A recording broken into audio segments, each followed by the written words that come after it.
Penertiban lapak PKL di Pasar Lembang.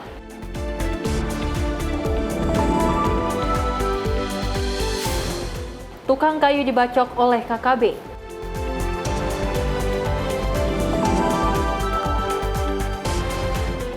Bandung Zoo tutup sementara pasca bentrokan.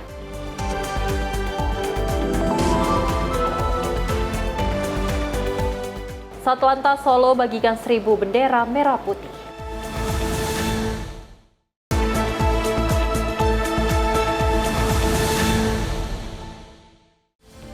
Halo, selamat pagi pemirsa Simpo TV. Selamat pagi Sally. Selamat pagi Festi. Apa kabar hari ini? Luar biasa pagi Harus hari baik ini. ya, karena kita berdua akan terus memberikan informasi yang terbaik untuk pemirsa di rumah terkait dengan perpolitikan, ekonomi dan juga berita hiburan lainnya. Tentunya pemirsa, kami akan menghadirkan informasi seputar peristiwa. Bersama saya Sally Sregar Dan saya Festi Rahmadi, ini dia menyapa Indonesia Pagi selengkapnya.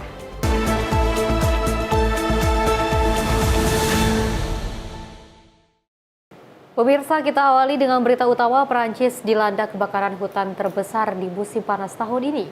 Peristiwa tersebut terjadi sejak Selasa lalu dan juga masih berlangsung hingga Rabu 6 Agustus 2025. Kebakaran meluas dengan cepat hingga menghanguskan 15.000 hektar lahan.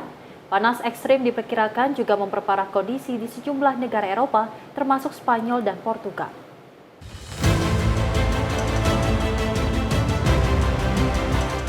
Kebakaran hutan yang melanda wilayah Aude, Prancis Selatan masih aktif dan terus meluas hingga Rabu 6 Agustus. Sedikitnya 2.000 petugas pemadam diterjunkan dan dibantu sejumlah pesawat pembom air untuk menekan persebaran api di pedesaan yang dikenal dengan perkebunan anggurnya. 1 orang ditemukan tewas di dalam rumahnya dan 9 orang terluka, termasuk 7 petugas pemadam dan 1 orang lainnya masih dalam pencarian. Kebakaran hutan dan lahan terbesar melanda Prancis bagian selatan. Api yang berkobar di wilayah Aude telah melahap area lebih luas dari kota Paris hanya dalam beberapa hari terakhir, menjadikannya bencana kebakaran tunggal terbesar sejak 80 tahun terakhir. Api menjalar cepat ke permukiman dan hutan menyebabkan 25 rumah hangus terbakar dan memaksa warga serta wisatawan menyelamatkan diri. Sejumlah ruas jalan utama pun ditutup. Menurut Menteri Dalam Negeri Bruno Retailleau, hingga Rabu api telah membakar lebih dari 15.000 hektar lahan. Warga dan wisatawan di daerah sekitar diminta tetap berada di rumah, kecuali jika diminta untuk mengungsi oleh petugas pemadam. Natania Astria, Simpo TV melaporkan. Selain itu, pemirsa, evakuasi mayat seorang wanita yang ditemukan di dalam sumur wilayah Ciseeng, Kabupaten Bogor, Jawa Barat pada Rabu siang. Korban diduga mengalami halusinasi berat sehingga naik ke bibir sumur yang berada di depan rumahnya. Kemudian korban dinyatakan hilang selama 3 hari.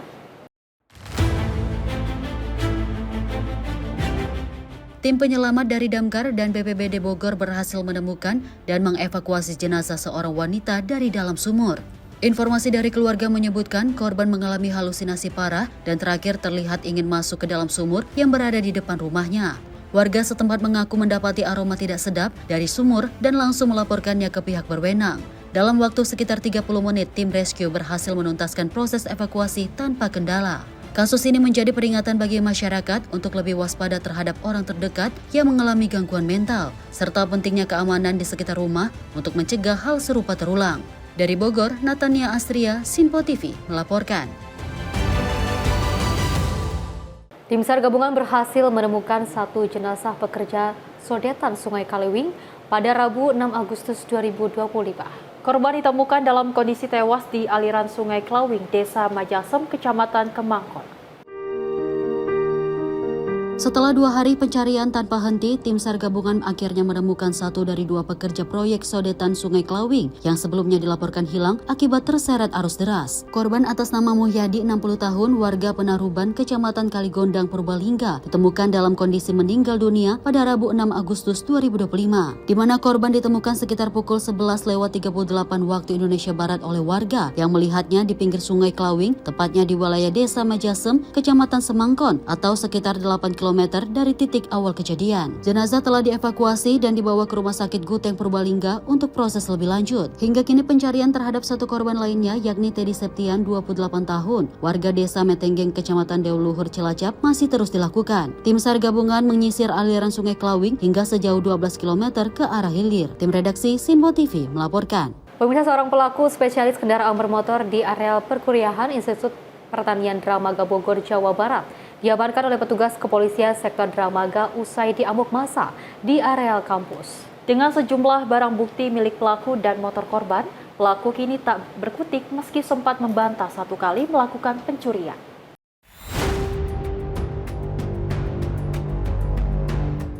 Rabu siang, Satuan Reserse dan Kriminal Polsek Dramaga Bogor, Jawa Barat telah mengamankan pelaku spesialis pencurian bermotor di kawasan kampus IPB Dramaga Bogor. Kini harus menerima hukuman pahit dari kepolisian sektor Dramaga usai mencuri sepeda motor mahasiswa pada malam hari. Dengan bukti rekaman CCTV, pelaku yakni APL alias Edot, 35 tahun asal Cigudeg Bogor, kini mendekam di balik jeruji besi Polsek Dramaga setelah sebelumnya diamuk massa. Saat diketahui teman korban tengah mengganti plat nomor motor dan boks kunci di sebuah bengkel usai sebelumnya pelaku mendorong motor curiannya yang mogok saat dicuri di parkiran kampus IPB Dramaga Bogor. Dia nanya kenapa Pak, motornya mogok, gitu. Langsung dia bantu dorong Bu ke jalan sampai ke area pintu keluar. Itu modus kamu ya? Berpura-pura? Iya Bu. Nah, berapa kali kamu melakukan hal ini? Siap 1 kali Bu.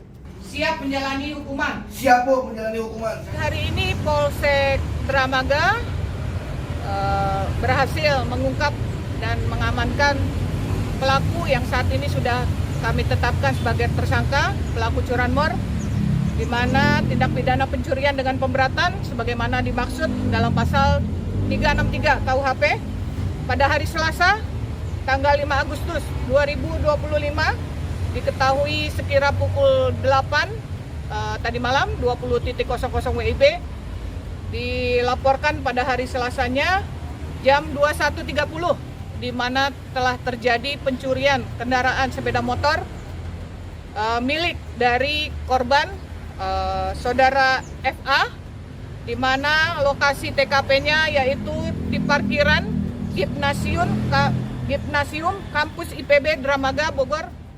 Dari hasil interogasi petugas, pelaku mengaku motor mahasiswa tersebut di area parkir dan sempat membawa motor ke bengkel untuk mengganti boks kunci motor dan plat nomor palsu. Meski sempat mengaku baru 1 kali mencuri, pihak kepolisian kini memproses pelaku dan menyelidiki ulah pelaku yang kerap meresahkan mahasiswa di lokasi perkuliahan.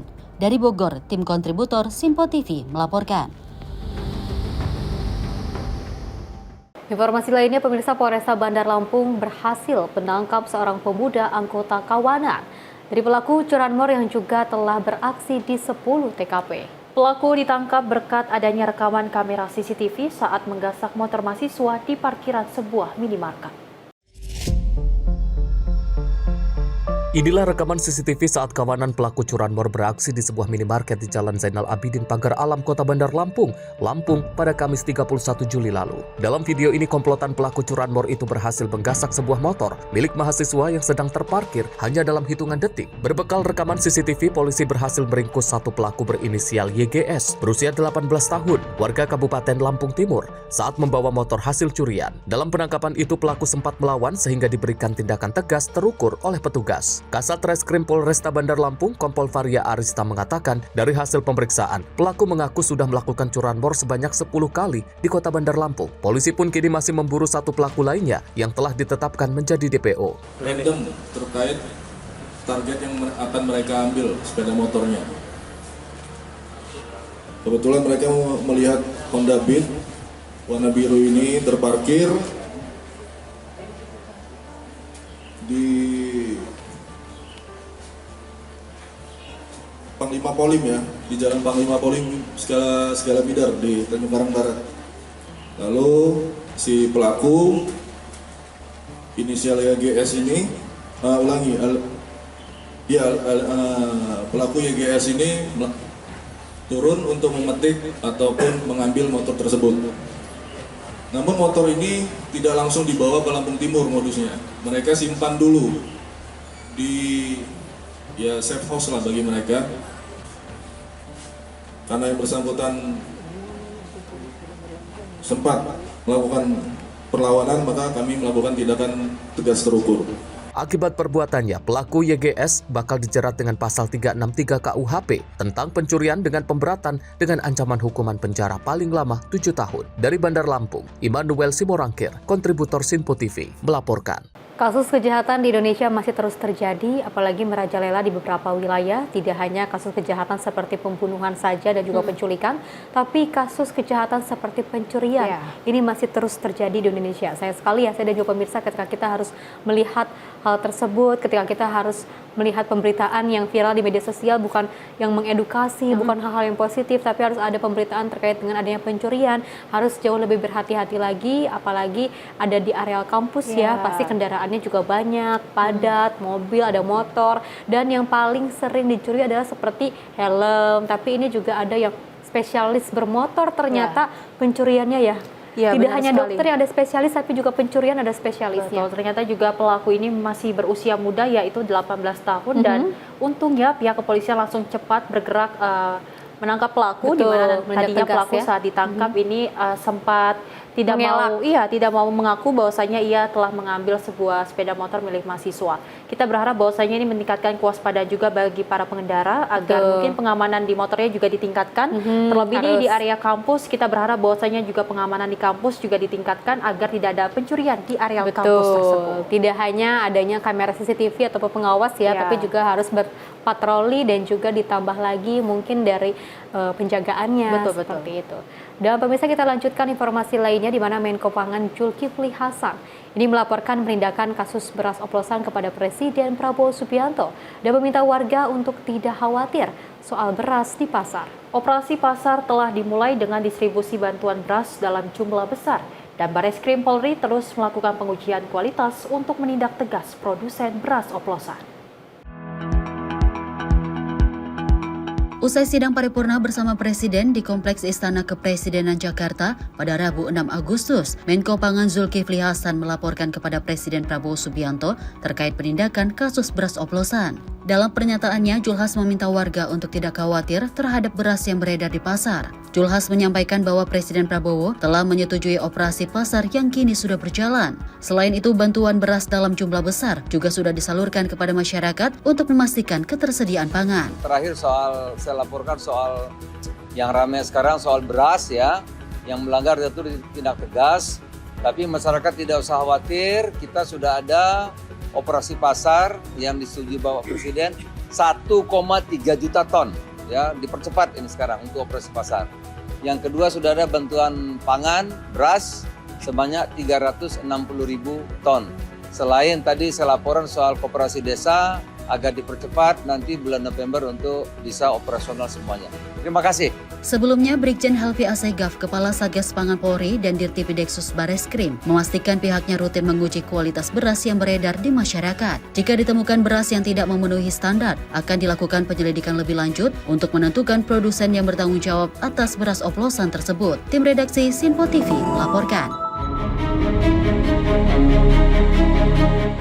Inilah detik-detik penggerebekan sebuah toko perlengkapan bayi di daerah Koja, Jakarta Utara yang diduga menjual obat-obatan keras secara ilegal. Pengungkapan kasus ini bermula dari penangkapan YS, salah satu terduga pengedar obat keras di Kecamatan Sumur, Pandeglang, Banten. Dari hasil interogasi, YS mengaku mendapat pasokan obat keras dari seseorang bernama AR yang memiliki toko perlengkapan bayi di Jakarta Utara. Berdasarkan informasi tersebut, Dires Narkoba Polda Banten langsung melakukan penggerebekan di lokasi toko. Sekilas toko tersebut terlihat normal, namun saat digeledah, petugas menemukan ribuan obat keras berjenis tramadol, heximer, dan trihexypenidil. Total obat yang diamankan sebanyak 15.300 butir tramadol, 10.300 trihexypenidil, dan 9.500 pil heximer. Diperkirakan nilai dari seluruh obat ini ditaksir mencapai ratusan juta rupiah. Dan selanjutnya, saudara YS dilakukan interogasi dan ditemukan barang bukti yang berada di rumahnya, yang mana kejadian tersebut pada hari Minggu tanggal 27 Juli 2025 sekira jam 2, yaitu di dalam rumah Kampung Cisaat, Taman Jaya Sumur. Setelah dilakukan interogasi ditemukan barang bukti di rumahnya satu botol heximer yang berjumlah 720 butir, 7 butir tramadol yang sudah dipotong-potong, dan 410 tramadol, handphone dan yang lain-lainnya. Saat ini kedua terduga pelaku YS dan AR telah ditahan di rutan Polda Banten. Mereka dijerat pasal 435 dan 436 Undang-Undang Nomor 17 Tahun 2023 tentang kesehatan dengan ancaman pidana maksimal 12 tahun penjara dan denda hingga 5 miliar rupiah. Dari Serang, Banten, Firman Arif, kontributor Simpo TV melaporkan.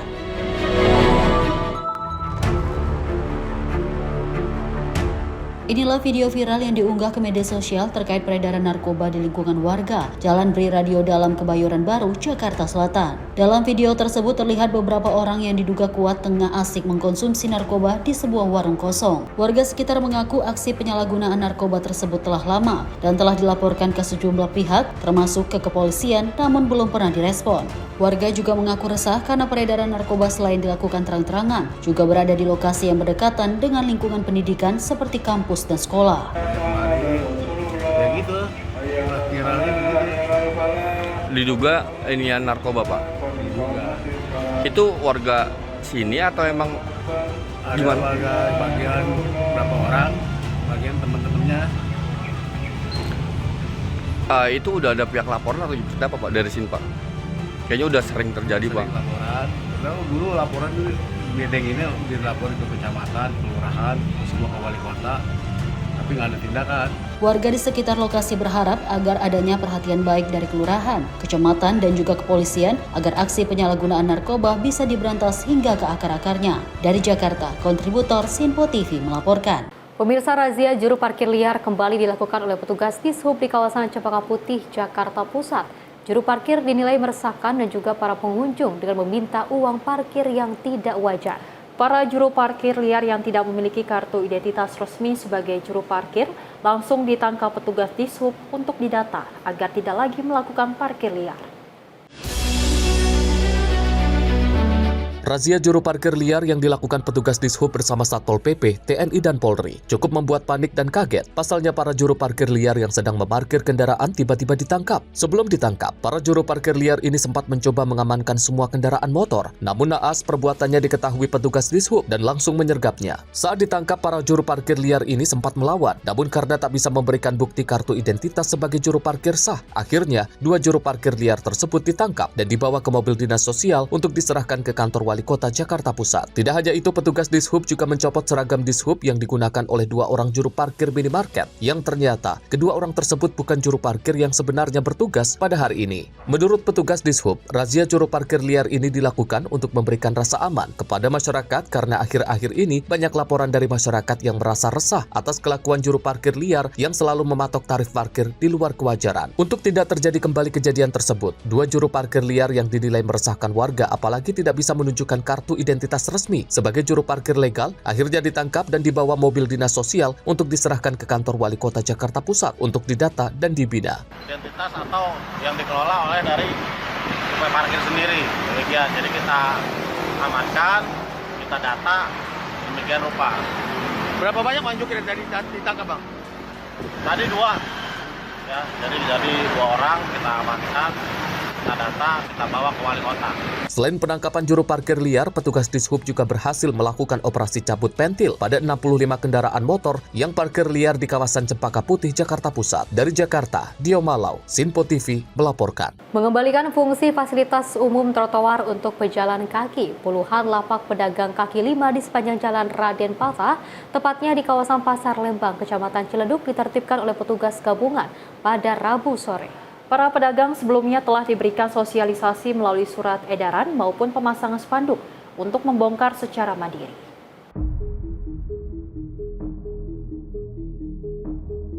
Petugas gabungan dari unsur Satpol PP Kota Tangerang, Trantip Kecamatan Ciledug, didampingi aparat TNI Polri, berikan tindakan tegas berupa pembongkaran paksa puluhan lapak pedagang kaki lima Pasar Lembang yang sehari-hari digunakan untuk berdagang sayur mayur hingga buah-buahan pada Rabu sore. Pembongkaran dilakukan untuk melindungi hak pejalan kaki atau mengembalikan fungsi trotoar, sekaligus penegakan Perda Nomor 8 Tahun 2018 tentang ketentraman ketertiban umum dan perlindungan masyarakat. Bangunan semi permanen berupa kanopi dari batang kayu maupun bambu yang ditutupi terpal, serta sejumlah meja, dibongkar dan diangkut ke truk milik petugas karena berada di atas dan menutupi trotoar. Sebelumnya pedagang telah diberikan sosialisasi melalui surat edaran maupun pemasangan spanduk untuk membongkar secara mandiri, namun diindahkan sehingga dilakukan tindakan tegas. Penertiban Pasar Lembang, sudah jauh-jauh hari kita memberikan surat sosialisasi untuk pembongkaran pasar mandiri, ternyata dia masih membandel. Akhirnya hari ini kita langsung bongkar bersama gabungan Satpol PP Kota Tangerang. Kita mengacu pada Perda 8 tahun 2018 terkait masalah kita alih fungsi untuk trotoar. Trotoar itu kita alih fungsikan untuk sebagai pengguna jalan. Makanya kita langsung kita paksa bongkar. Sekitar 20 lapak yang kita eksekusi hari ini. Untuk depannya mulai hari ini pun kita mengadakan PAM terkait masalah larangan lagi berjualan di bawah jalan atau trotoar. Selain itu, lapak PKL Pasar Lembang ini kerap kali sampai memakan badan jalan sehingga menjadi titik kemacetan arus lalu lintas kendaraan dari arah Kota Tangerang menuju Kota Tangerang Selatan maupun sebaliknya. Sebagai pengawasan agar pedagang tidak lagi melanggar aturan, secara berkala petugas Trantip Kecamatan Ciledug akan melakukan pengawasan. Dari Tangerang, Mujib Latumairisa, kontributor Sinpo TV, melaporkan. Banyak sekali langkah yang dilakukan oleh pemerintah untuk menertibkan di beberapa kawasan, salah satunya adalah di jalan trotoar ya. Betul. Agar lebih bersih lagi, lebih enak dipandang, lebih enak dilihat seperti itu. Dan salah satunya adalah agar tidak ada sampah yang berserakan ya. Kalau kita lihat memang boleh untuk berjualan tapi di tempat yang memang sudah seharusnya agar tetap aman. Karena kan kalau misalnya banyak sekali pedagang-pedagang kaki lima yang di pinggir jalan ataupun di trotoar yang untuk orang pejalan kaki seperti itu, nantinya kalau misalnya untuk pejalan kaki dibawa ataupun dilakukan oleh para pedagang kaki lima, nanti mereka berjalan kaki di mana? Seperti sekali. itu ya. Namanya langkah yang tepat dilakukan karena memang kita ketahui banyak sekali pedagang kaki lima yang memang ternyata merasakan dari pejalan kaki. Betul. Karena memang haknya sebagai pejalan kaki ini berjalan di trotoar, namun ternyata diambil oleh pedagang kaki lima. Kita berharap bahwasanya ini dilakukan untuk melihat bahwasanya ternyata kota-kota ini indah tanpa adanya pedagang kaki lima di trotoar, dan kita berharap bahwasanya pedagang-pedagang juga bisa menerimanya dengan lapang dada karena ternyata pemerintah juga telah melakukan sosialisasi dan dengan mengirimkan surat edaran agar membongkarnya secara mandiri, namun ternyata tidak diindahkan oleh para pedagang tersebut. Dan pemerintah juga tidak semena-mena untuk mengusir seperti itu ya, tapi juga ada langkah yang lain dan juga ada solusi yang lain untuk memberikan yang terbaik. Tentunya ya, tidak hanya mengusir secara kasar seperti itu, secara paksa, tapi juga ada solusi yang lain dan nantinya juga mereka masih tetap bisa berjualan. Dan pemirsa, informasi lainnya akan terus kami hadirkan usai jeda berikut ini.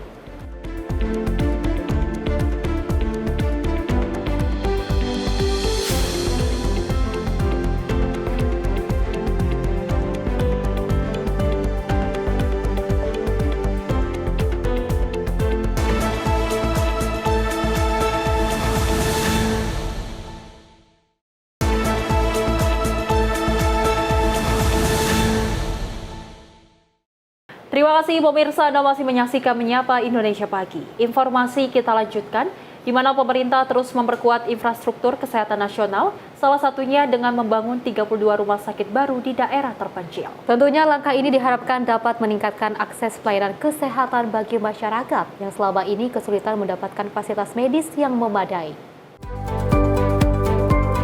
Selain program cek kesehatan gratis, Menkes Budi Gunadi Sadikin juga melaporkan fokus pemerintah pada pembangunan infrastruktur kesehatan, khususnya rumah sakit di wilayah terpencil. Rencana pembangunan 32 rumah sakit baru menjadi prioritas untuk meningkatkan akses layanan kesehatan di daerah-daerah yang selama ini kurang terlayani. Dari total 32 rumah sakit yang direncanakan, sebanyak 22 diantaranya telah dilakukan peletakan batu pertama atau groundbreaking. Sisa 10 rumah sakit lainnya direncanakan akan menyusul groundbreaking pada paruh kedua tahun ini, menunjukkan percepatan pembangunan infrastruktur kesehatan.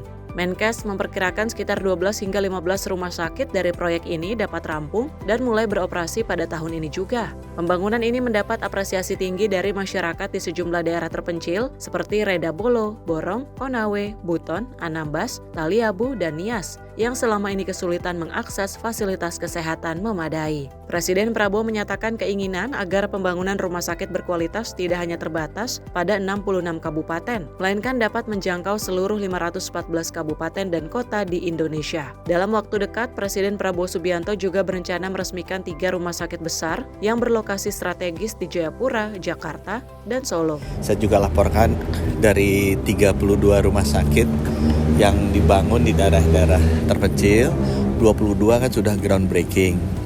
Sisanya 10 akan di groundbreaking juga di semester kedua ini. Diharapkan mungkin 12 sampai 15 rumah sakit bisa selesai juga di tahun ini, dan itu masyarakat senang sekali dengan pembangunan rumah sakit di daerah-daerah seperti Redabolo, di Borong, itu daerah yang pasti teman-teman nggak pernah dengar lah. Konawe, Buton, ya Anambas, Taliabu, Dinias, itu daerah-daerah yang memang Bapak Presiden perhatikan. Bapak Presiden malah mengatakan kalau bisa ditambah, jangan 66. Beliau pengen kalau bisa 514 kabupaten kota semua rumah sakitnya bagus-bagus. Ya. Kemudian kita juga bicara mengenai rumah sakit ini, kalau udah ada alat-alatnya kan butuh SDM dan butuh pembiayaan. Dia juga menyampaikan bagaimana arahan supaya dokter-dokternya, dokter-dokter spesialisnya itu bisa dipercepat, kemudian mengenai pembiayaannya juga bisa dibuat lebih baik lagi. Peresmian ini merupakan bagian integral dari upaya transformasi menyeluruh dalam layanan kesehatan nasional yang sedang digalakan pemerintah. Tim redaksi Sinpo TV melaporkan. Selain itu, pemirsa, program cek kesehatan gratis bagi pelajar yang juga diluncurkan secara serentak di sekolah-sekolah ini mendapatkan dukungan penuh dari DPR RI. Dan dari Wakil Ketua DPR RI, Dasko berharap agar nantinya program ini dapat secara merata menjangkau seluruh wilayah yang ada di penjuru negeri. Peluncuran secara serentak program pemerintah cek kesehatan gratis bagi pelajar pada 4 Agustus 2025 didukung penuh oleh DPR RI. Merespon hal tersebut, Wakil Ketua DPR RI Dasko mengatakan, penggunaan aplikasi cek kesehatan gratis menyentuh angka 69 juta pengguna, meskipun sebelumnya tidak diterima dengan baik. Dengan gencarnya sosialisasi yang dilakukan, masyarakat dapat merasa aman menggunakan aplikasi cek kesehatan gratis. Dasko berharap program cek kesehatan gratis yang telah diinisiasi pemerintah dapat menjangkau seluruh pelajar di Indonesia. Ya, kita sebagai anak bangsa, Dewan Perwakilan Rakyat Republik Indonesia mendukung penuh program cek kesehatan gratis dari pemerintah tersebut. Dan sepanjang yang kami monitor, yang menggunakan aplikasi cek kesehatan itu juga sudah banyak, dan mudah-mudahan ada 69 juta yang sudah memakai aplikasi cek kesehatan gratis. Ya, awal memang kita lihat pada nggak mau, tapi belakangan setelah sosialisasi itu banyak yang menggunakan sampai dengan 69 juta, dan kita berharap bahwa program cek kesehatan gratis ini juga bisa menjangkau seluruh lapisan masyarakat dan bertambah dari 69 juta. Demikian. Dari Jakarta, Zuliandri Ahmad Amin, Sinpo TV melaporkan. Presiden Republik Indonesia Prabowo Subianto juga menargetkan program cek kesehatan gratis ini dapat menjangkau 20 juta warga pada 17 Agustus mendatang. Target ini pemirsa disampaikan setelah laporan Menteri Kesehatan tentang capaian program yang telah menyentuh 17 juta warga. Presiden Republik Indonesia Prabowo Subianto mengungkapkan harapannya agar program cek kesehatan gratis atau CKG dapat menjangkau 20 juta warga penerima pada tanggal 17 Agustus mendatang. Program ini mencakup pemeriksaan kesehatan bagi masyarakat umum maupun siswa sekolah di seluruh penjuru negeri. Target ini disampaikan setelah Menteri Kesehatan Budi Gunadi Sadikin melaporkan perkembangan program CKG kepada Presiden di Istana Kepresidenan Jakarta pada Selasa 5 Agustus 2025. Presiden menyatakan kepuasannya atas capaian program yang telah menjangkau 17 juta warga sejauh ini dan mendorong peningkatan target. Peningkatan target ini menjadi indikator komitmen pemerintah dalam memperluas akses layanan kesehatan preventif bagi seluruh lapisan masyarakat. Sekaligus diharapkan menjadi kado istimewa bagi bangsa di hari ulang ke-80 Republik Indonesia. Upaya ini sejalan dengan visi untuk menciptakan masyarakat yang lebih sehat dan produktif melalui deteksi dini berbagai kondisi kesehatan. Pencapaian target 20 juta warga dalam waktu singkat ini memerlukan koordinasi yang intensif antara Kementerian Kesehatan dan berbagai pihak terkait. Akselerasi program CKG akan ditargetkan untuk menjangkau lebih banyak wilayah dan kelompok masyarakat, memastikan bahwa layanan kesehatan dasar dapat diakses secara luas. Cek kesehatan gratis baru diluncurkan yang di sekolah tanggal 4 Agustus kemarin. Jadi Pak Presiden senang sekali karena sekarang sudah 17 juta dan beliau ingin kalau bisa nanti 17 Agustus bisa nggak 20 juta gitu supaya bisa ada pencapaian yang baik di sana. Tim redaksi Sinpo TV melaporkan.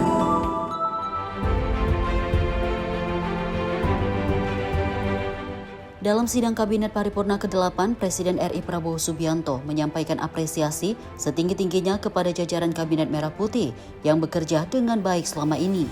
Prabowo menilai jajaran kabinetnya telah bekerja dengan kompak dan solid sebagai sebuah tim. Menurutnya, hal ini menjadi kunci atas keberhasilan yang diraih Indonesia saat ini baik di sektor ekonomi maupun pangan.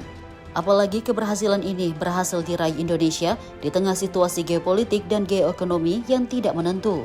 10 bulan ini kita rasakan bersama adalah 10 bulan yang sangat penuh dengan karya, dengan kerja, dengan prestasi.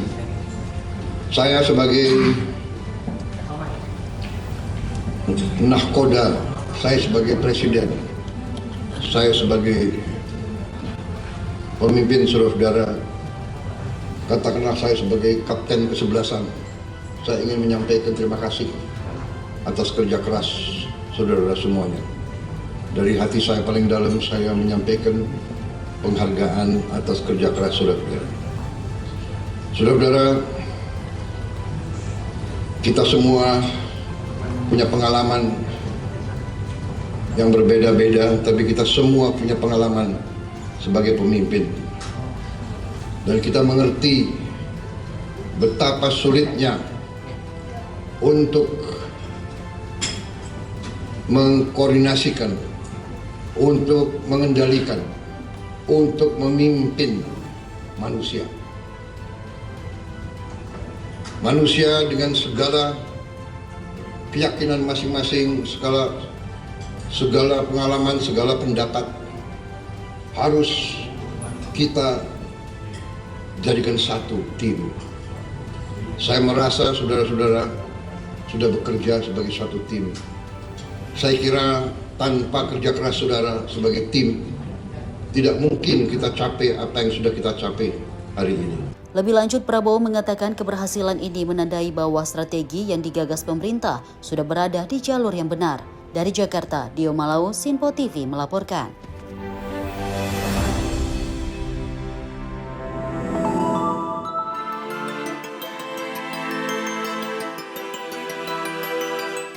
Presiden Prabowo Subianto memastikan cadangan pangan yang dimiliki Indonesia saat ini merupakan yang terbesar sepanjang sejarah bangsa. Selain itu, Kepala Negara mengaku nilai tukar petani atau NTP yang menjadi indikator kesejahteraan petani mengalami peningkatan. Presiden Prabowo Subianto menilai pencapaian tersebut berkat transisi pemerintahan yang baik dari Presiden ke-7 RI Joko Widodo. Presiden mengapresiasi kerjasama seluruh pihak yang berkontribusi mewujudkan kondisi pangan yang aman dan kuat. Hal itu disampaikan Presiden Prabowo Subianto saat memberikan arahan pada rapat kabinet di Istana Negara Jakarta pada Rabu 6 Agustus 2025. Saya berkeyakinan bahwa apapun terjadi, bangsa kita akan aman kalau kita kuasai pangan kita. Kalau kita bisa amankan pangan kita bisa jamin bahwa kita bisa beri makan kepada rakyat kita. Setiap hari, setiap minggu, setiap bulan, setiap tahun. Saya tidak pernah percaya bahwa suatu bangsa bisa merdeka kalau dia tidak bisa produksi pangannya sendiri. Tidak ada dalam sejarah manusia. It does not happen. It will not happen. Tidak ada negara yang merdeka berdaulat tanpa dia bisa produksi makannya sendiri. Karena itu, produksi pangan bagi saya adalah strategis. Selalu bangsa kita diganggu, bahkan dirusak melalui pangan. Kalau ada bangsa lain yang ingin merusak kita, dia akan merusak pangan kita. Alhamdulillah, dengan langkah-langkah yang cepat dan terus terang saja dengan transisi yang baik antara Presiden Joko Widodo dan saya, kita bisa dalam posisi sekarang. Produksi pangan kita bisa saya sampaikan berada dalam kondisi yang aman dan kuat. Presiden Prabowo Subianto menekankan strategi pemerintahannya berada di jalur yang benar, terutama di bidang pangan. Kepala negara berharap kondisi ini terus dipertahankan. Dari Jakarta, Dio Malau, Simpo TV melaporkan.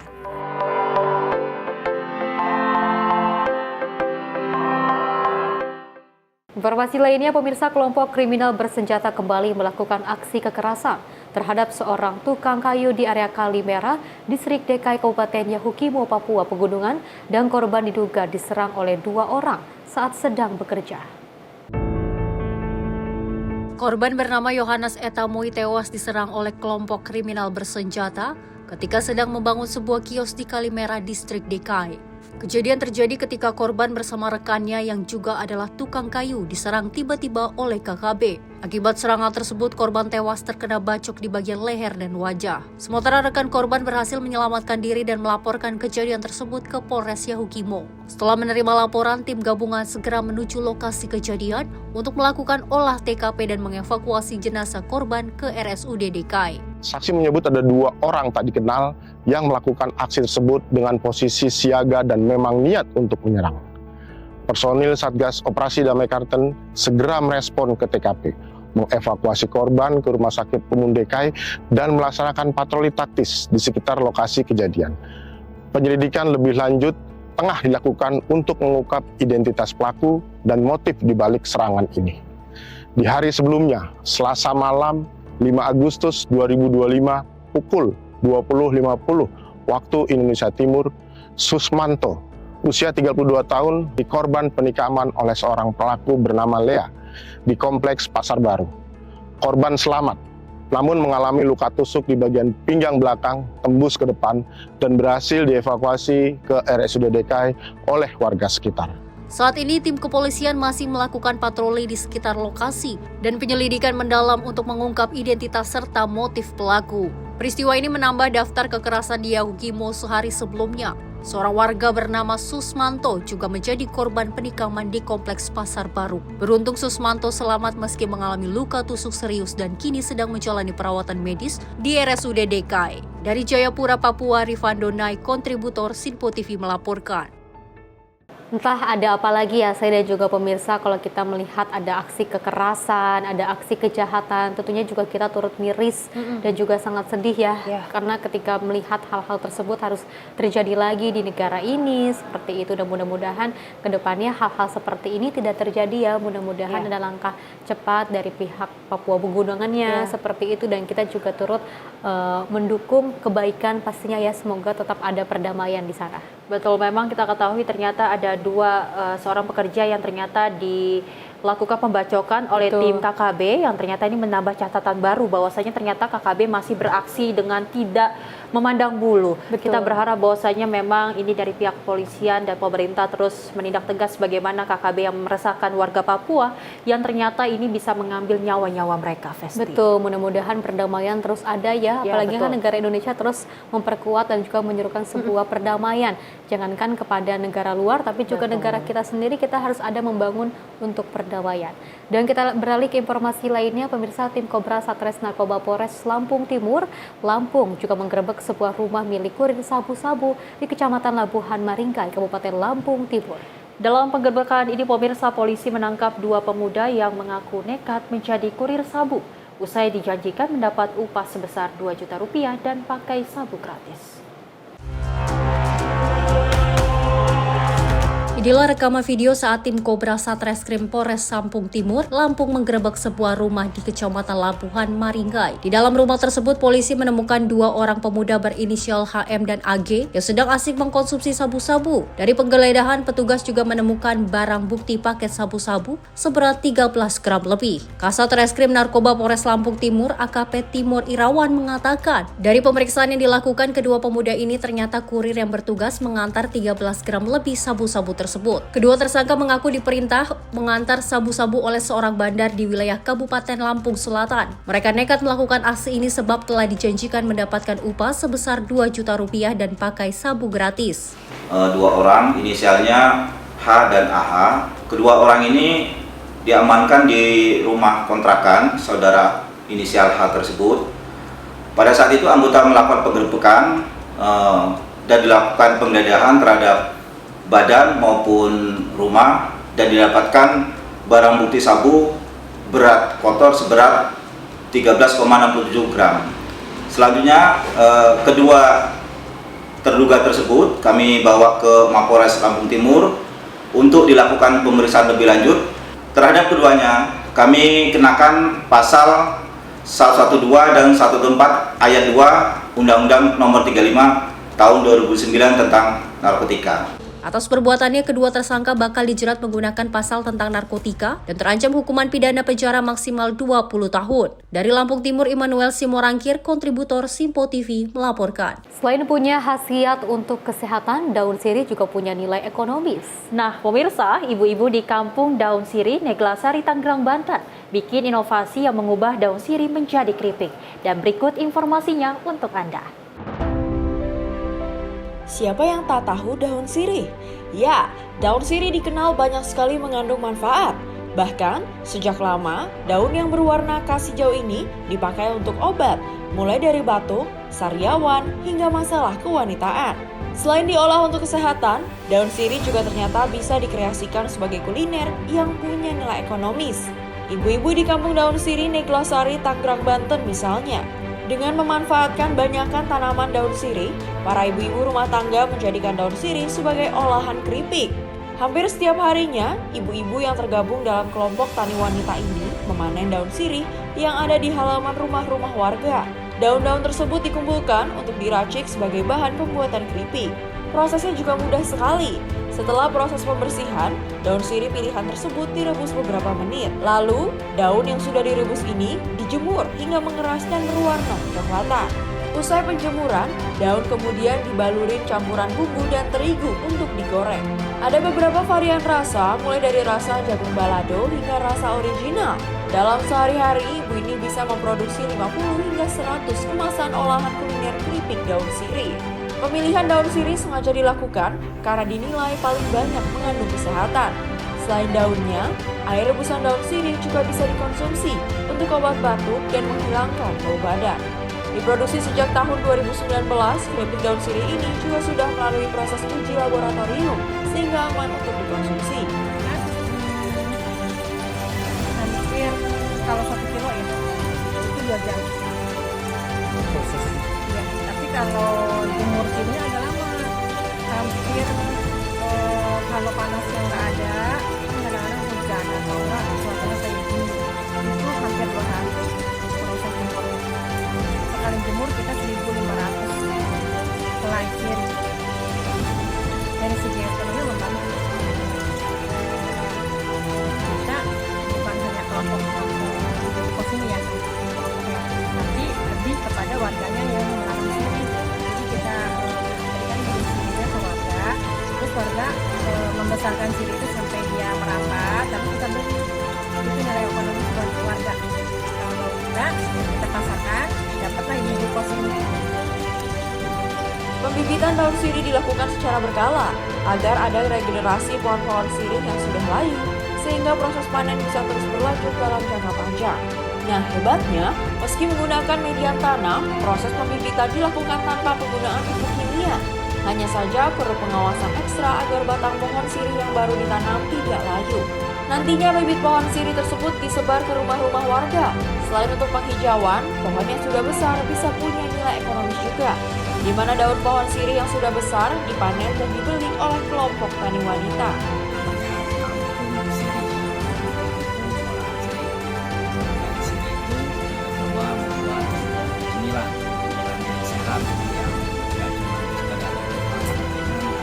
Untuk menjadikan makanan yang bermanfaat bagi tubuh kita. Ya, kita butuh bahan-bahannya. Jadi alhamdulillah kita berikan sirih itu, lalu kita salurkan kepada warga untuk mereka menanam sirih. Nantinya dari hasil tanam mereka yang tanam itu akan kita beli untuk bahan olahan sirih sendiri. Aneka macam, banyak. Ada yang sirih merah, ada sirih hijau, yang paling langka itu sirih hitam. Ini kita terus dapat sirih kuning, ada sirih gading juga untuk hiasan, tanaman hiasan. Tapi bahan baku utama daripada keripik daun sirih yaitu sirih hijau, sirih yang biasa dipakai oleh nenek-nenek kita untuk nyirih atau nyepah. Ini yang bisa dipakai untuk bahan utama keripik daun sirih. Insya Allah bisa dikonsumsi karena kita juga sudah coba di lab semua aman, artinya hasilnya kita aman. Kita juga sudah dapat di IRT menandakan bahwa produk ini bisa dipasarkan di kalangan luas dan juga Pemasaran keripik daun sirih saat ini masih sebatas penjualan online.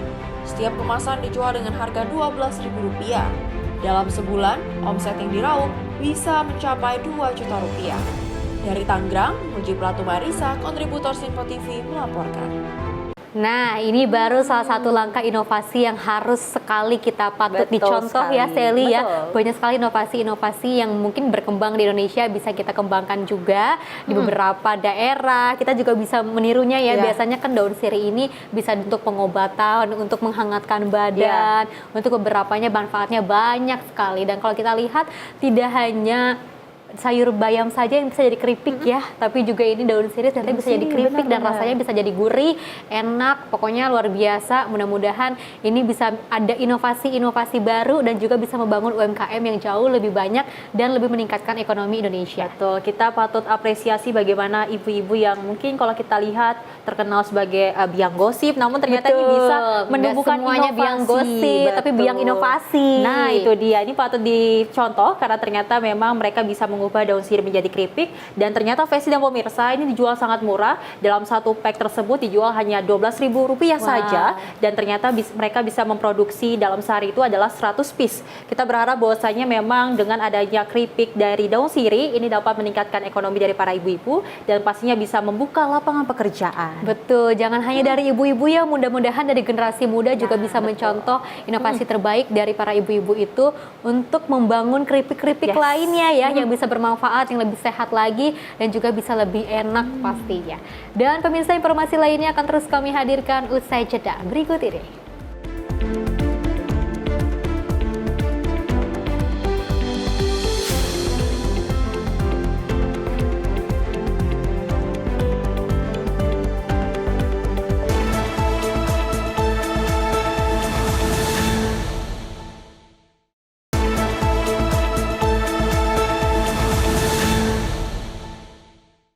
Masih bersama kami pemirsa dalam Menyapa Indonesia Pagi, di mana pasca terjadinya bentrokan dari kedua pengelola yang diduga saling klaim, Bandung Zoo ditutup sementara pada Kamis siang. Tentunya pemirsa, pihak Bandung Zoo manajemen lama memastikan kondisi seluruh satwa dipastikan dalam keadaan yang aman. Tim konservasi dan para penjaga satwa diizinkan masuk untuk memberikan pakan dan perawatan. Seperti inilah kondisi Bandung Zoo pasca terjadinya bentrokan antara dua pengelola yang sama-sama mengklaim hak kelola. Pada Rabu kemarin terlihat gerbang utama Bandung Zoo sepi dan dipasangi garis polisi oleh petugas kepolisian untuk mencegah hal yang tidak diinginkan. Humas Bandung Zoo Yayasan Marga Satwa Taman Sari manajemen lama mengatakan, meskipun Bandung Zoo ditutup untuk umum hingga Sabtu mendatang, namun dirinya memastikan kondisi seluruh satwa dalam keadaan aman. Di samping itu, tim konservasi dan para penjaga satwa masih diizinkan masuk untuk memberikan pakan dan perawatan, khususnya untuk bayi orangutan dan karnivora yang membutuhkan asupan makanan setiap 3 jam sekali. Hari ini kita tutup, Kang, jadi hari Kamis tanggal 7 Agustus ini kita diminta tutup karena persoalan adanya oknum dari Taman Safari yang masuk itu mengganggu operasional. Jadi kita diminta tutup sama pihak berwajib, ya kita tutup. Dan alhamdulillah tim konservasi kita, para kiper diperkenankan masuk untuk memberi makan karena kita memiliki belasan bayi satwa karnivor dan juga apes dan juga orangutan yang perlu dikasihkan susu dan makan setiap 3 jam sekali. Pihaknya berharap konflik tersebut segera usai demi menjamin keselamatan satwa yang berjumlah 666 ekor dan kenyamanan para pengunjung. Seperti diketahui sebelumnya, bentrokan antar kedua pengelola terjadi karena saling klaim kepengelolaan pada Rabu kemarin. Mereka saling klaim sebagai pengelola Bandung Zoo, walau pihak kepolisian dari Polrestabes Bandung yang berjaga langsung mengamankan dan memisahkan dua dari kubu tersebut. Pihak Yayasan Marga Satwa Taman Sari merasa sebagai pengelola yang sah, dan pengelola dari Taman Safari juga sebagai pengelola yang berhak setelah adanya putusan dari Kejaksaan Tinggi Jawa Barat. Bentrokan ini dipicu setelah pihak pengelola TSI pada Rabu pagi tiba-tiba masuk dan mengusir pengelola yayasan yang berada di dalam. Dan saat para karyawan yayasan tertahan karena pintu gerbang dikunci, para karyawan ini pun sempat melakukan aksi menutup ruas Jalan Taman Sari. Kini kedua belah pihak masih melakukan mediasi dengan didampingi pihak kepolisian. Dari Bandung, kontributor Sinpo TV melaporkan. Bandung Zoo adalah tempat salah satu pariwisata yang sangat baik sekali. Saya dan juga pemirsa sangat disayangkan ketika kita mendapatkan sebuah kabar yang kurang baik ketika Bandung Zoo harus ditutup sementara. Padahal kalau saya sempat ke sana ya, ini tempatnya juga bagus sekali, bisa mengedukasi para anak-anak generasi muda, apalagi anak-anak kecil. Biasanya kan kita ibu-ibu pasti membawanya ke tempat-tempat yang memang bisa mengedukasi anak-anaknya. Disayangkan sekali ketika harus ada masalah internal, saling mengklaim satu sama lain. Mudah-mudahan segera ada titik terangnya agar nantinya masyarakat Bandung dan juga seluruh Indonesia bisa berkunjung kembali ke Bandung Zoo. Betul, dari pihak manajemen Bandung Zoo yang lama juga memastikan bahwasanya satwa-satwa yang ada di Bandung Zoo ini dipastikan aman dan juga terawat dengan baik. Betul, karena memang walaupun dengan bentrokan yang cukup hebat antara kedua kubu, kita berharap bisa diselesaikan dengan baik agar ini nanti Bandung Zoo bisa dibuka kembali dan akhirnya menjadi wisata yang baik di Bandung, Jawa Barat. Betul, dan tentunya meskipun ada masalah internal, saling mengklaim, tapi juga hewan-hewan di sana tidak terbengkalai ya, masih mendapatkan perawatan yang baik, yang terbaik, dan pastinya dipastikan kondisinya dalam keadaan yang sangat aman. Dan kita beralih ke informasi lainnya, pemirsa, ex-Menteri Agama era Kabinet Jokowi akhirnya selesai diperiksa oleh penyidik Komisi Pemberantasan Korupsi. Pada pemeriksaan ini, pemirsa, Yakut mengungkapkan banyaknya pertanyaan yang diajukan penyidik KPK terhadap dirinya atas kasus kuota haji pada tahun lalu. Ex-Menteri Agama di Kabinet Jokowi Yakut Khalil Qumas memenuhi panggilan KPK untuk memberikan keterangan soal pembagian kuota haji periode 2024. Usai menjalani pemeriksaan selama 5 jam lamanya, Yakut mengungkapkan banyaknya pertanyaan yang diajukan oleh penyidik Komisi Pemberantasan Korupsi kepada dirinya. Adapun ketika ditanya mengenai materi pertanyaan yang diajukan, Yakut enggan menerangkan lebih luas dan terperinci. Memang sebelumnya melalui juru bicara ex-Menak tersebut, Ana Hasbi memastikan mantan Menteri Agama itu datang dengan membawa surat keterangan atau SK jabatan tentang tugas dan kewajiban dirinya selama menjabat sebagai menteri pada tahun 2020 hingga 2024. Setelah pemeriksaan ini, Gus Yakut mengucapkan terima kasih bagi lembaga anti rasuah tersebut setelah dirinya diberi kesempatan untuk menjelaskan polemik ini secara transparan. Dari Jakarta, Max Juru Kamera Azizul Hakim, Sinpo TV melaporkan. Pemirsa, juru bicara ex-Menteri Agama Gus Yakut Ana Hasbi ini mengklaim bahwa pembagian kuota haji tahun 2024 yang tengah diusut oleh lembaga anti rasuah KPK telah dilakukan sesuai dengan undang-undang. Ana pun menyebut kedatangan Gus Yakut ke gedung KPK untuk meluruskan dan memberikan keterangan terkait polemik tersebut.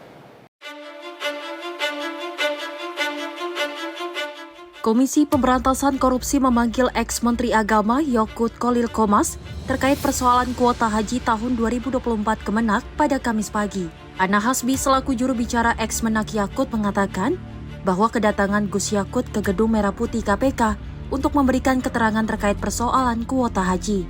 Menurutnya, pembagian kuota haji di era Gus Yakut tepat di tahun 2024 telah dilakukan sesuai undang-undang. Pembagian haji itu sudah dilaksanakan menurut undang-undang yang berlaku gitu. Jadi memang prosesnya cukup panjang. Itu sebabnya beliau memberikan keterangan akan menjelaskan bagaimana proses itu dilakukan. Ya, karena itu bukan proses yang sekali jadi gitu ya. Jadi itu memang proses yang panjang. Yang ada dalam SK itu maksudnya 10.000 atau 92% sama 8% maksudnya? Itu SK jabatan, tugas tentang tugas dan kewajiban sebagai menteri. Itu ada permintaan dari pihak travel dan haji. Permintaan dari mana? Ya kalau ya nggak ada permintaan itu selalu ada, tapi kan itu kan tidak ini ya kuota itu dibagi oleh pemerintah. Jadi ada permintaan atau tidak permintaan itu memang dilakukan. Pembagian kuota itu dilakukan menurut undang-undang yang berlaku. Diketahui dalam perkara kasus pengadaan kuota haji Kemenak tahun 2024, KPK menduga Kemenak selaku penyelenggara ibadah haji dan umroh tidak melaksanakan amanat undang-undang dalam pembagian kuota haji tambahan yang diterima. Adapun sebanyak 20.000 kuota haji seharusnya dibagi menjadi skala 8 banding 92, dengan rincian 8% bagi haji khusus dan 92% bagi haji reguler. Namun dalam pelaksanaannya, Lembaga Anti Rasuah KPK menduga Kemenak justru membaginya dalam porsi 50 banding 50. Atas dugaan ini sejumlah pihak khususnya jemaah haji reguler pun dirugikan. Dari Jakarta, Max Azizul Hakim, Simpo TV melaporkan.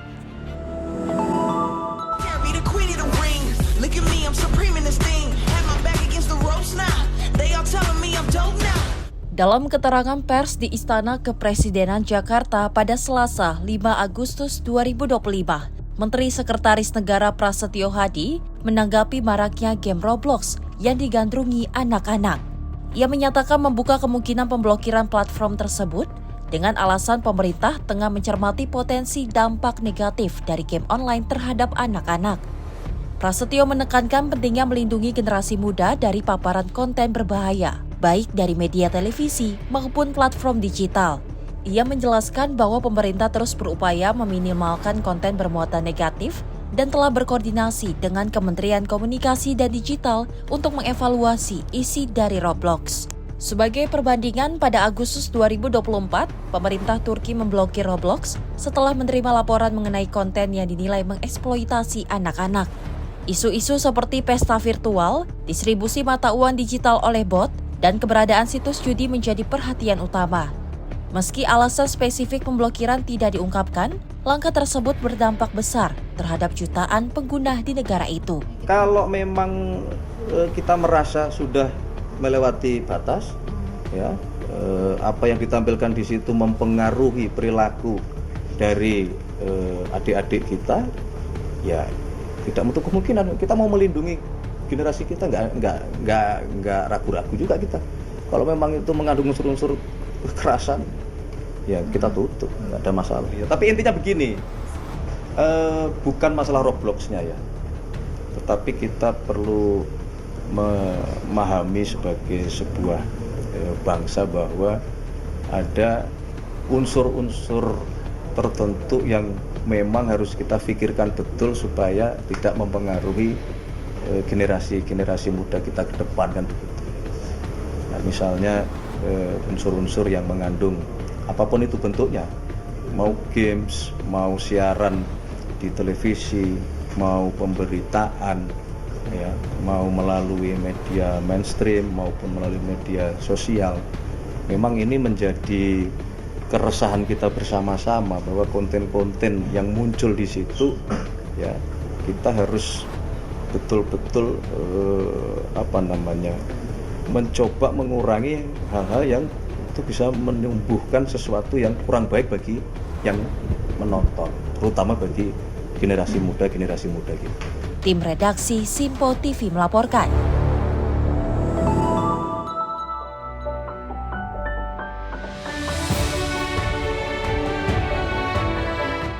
Tenaga ahli utama Kantor Komunikasi Kepresidenan Dedek Prayudi menyampaikan, program Rumah 3 Juta Rumah menjadi salah satu program asa cita Presiden Prabowo Subianto dalam hal kesejahteraan rakyat dan pengentasan kemiskinan. Menurutnya, jika merujuk pada Undang-Undang Nomor 11 Tahun 2009 tentang kesejahteraan sosial, memiliki hunian layak menjadi salah satu ciri masyarakat yang sejahtera. Namun berdasarkan data BPS, hingga kini masyarakat Indonesia yang tinggal di hunian layak hanya sekitar 35 dari 100 saja. Oleh karena itu, program 3 juta rumah ini menjadi penting bagi pemerintah Indonesia untuk menyejahterakan rakyat dan mengurangi angka kemiskinan, meskipun program tersebut memerlukan anggaran yang lebih besar dari APBN. Begini, kalau kita merujuk kepada Undang-Undang Nomor 11 Tahun 2009 tentang kesejahteraan sosial, mohon maaf saya terbalik kalau nggak salah, itu Undang-Undang Nomor 9 Tahun 2011 tentang kesejahteraan sosial. Di situ dikatakan bahwa orang yang sejahtera itu adalah orang yang tercukupi kebutuhan lahiriah dan batiniah. Dan yang terakhir, orang yang sejahtera adalah orang yang tinggal di hunian layak. Ya, jadi nggak mungkin ada orang yang sejahtera kalau dia masih nomaden. Dari Jakarta, Sri Dewi Andayani, Mutia Anggiani, Sinpo TV melaporkan.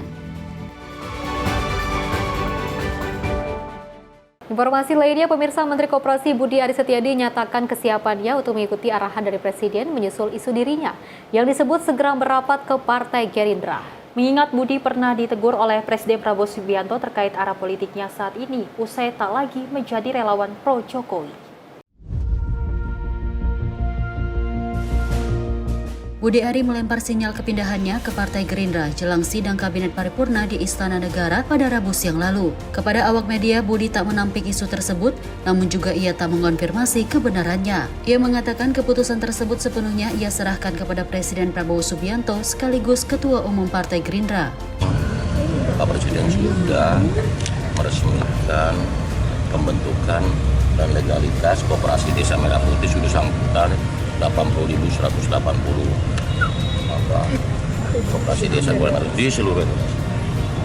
Dan kita berharap ini tinggal pengoperasiannya karena harapan rakyat sangat tinggi untuk mengoperasikan dan memberi dampak langsung bagi masyarakat keberadaan Kopdes Merah Putih. Sebelumnya, nama Budi Ari santer diberitakan berada di antara Partai Solidaritas Indonesia atau PSI dan Gerindra. Isu bergabungnya Budi ke Gerindra dimulai kala Presiden Prabowo berkelakar soal posisi Budi di Gerindra saat Kongres PSI di Solo Juli lalu. Dari Jakarta, Dio Malau, Sinpo TV melaporkan.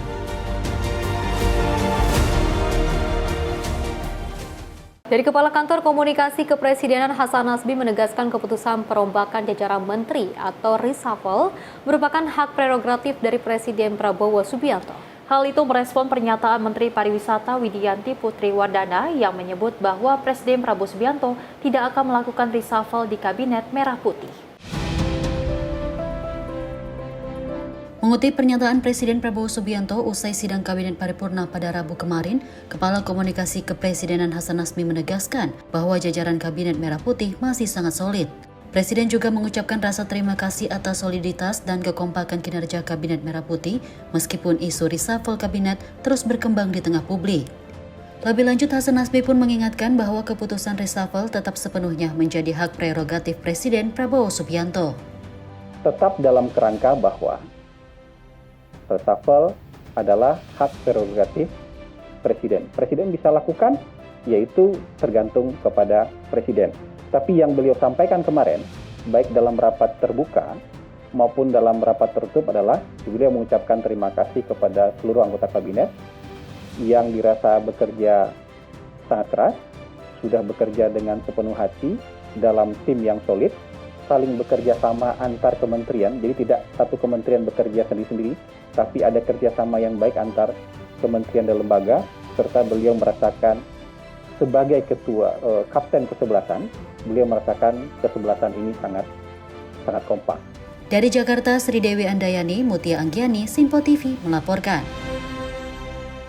Isu-isu politik yang terjadi di Indonesia ini masih terus hangat ya. Saya dan juga pemirsa masih terus diperbincangkan oleh masyarakat Indonesia terkait dengan perkembangan. Tidak hanya ini menyentil terkait dengan tugas-tugas dari Presiden Prabowo Subianto, tapi juga kinerja nyata dari seluruh jajaran Kabinet Merah Putih. Kita sama-sama sudah melihat bagaimana mereka dengan sigapnya membangun bangsa dan juga negara, memberikan sebuah perubahan yang baik pastinya. Betul. Ya. Perubahan bukan diubah, tapi perubahan yang memberikan dampak positif untuk kita semua. Tapi ini ada kabar isu apakah nantinya Presiden Prabowo Subianto di pemerintahan ini akan membangun ataupun mereshuffle dari Kabinet Merah Putih, tapi nyatanya ada pemberitaan bahwa masih belum pasti ya. Betul. Untuk berita itu ya. Tapi kita akan nantikan yang terbaik, mudah-mudahan apapun keputusannya semuanya pasti baik untuk masyarakat Indonesia. Betul. Memang dari Kepala Kantor Komunikasi Kepresidenan Hasan Nasbi mengatakan bahwasanya saat ini jajaran Kabinet Merah Putih ini masih solid dan masih melakukan pekerjaannya dengan masing-masing dan dengan baik. Dan kita berharap bahwasanya kesulitan yang terjadi antara jajaran Kabinet Merah Putih ini dapat memberikan yang terbaik kepada masyarakat, tetap terjalin, di mana memang kita ketahui ternyata dari BPS saja sudah mengatakan tingkat ekonomi Indonesia sudah menaik. Ini tandanya adalah kerja nyata antara Presiden Prabowo Subianto dan juga jajaran Kabinet Merah Putih untuk membangun Indonesia lebih baik lagi, Festi. Baik, pastinya ya, terus yang terbaik untuk Indonesia pastinya akan ada terus kerjasama dan juga lintas sektor kementerian. Dan pemirsa, informasi lainnya akan terus kami hadirkan usai jeda berikut ini.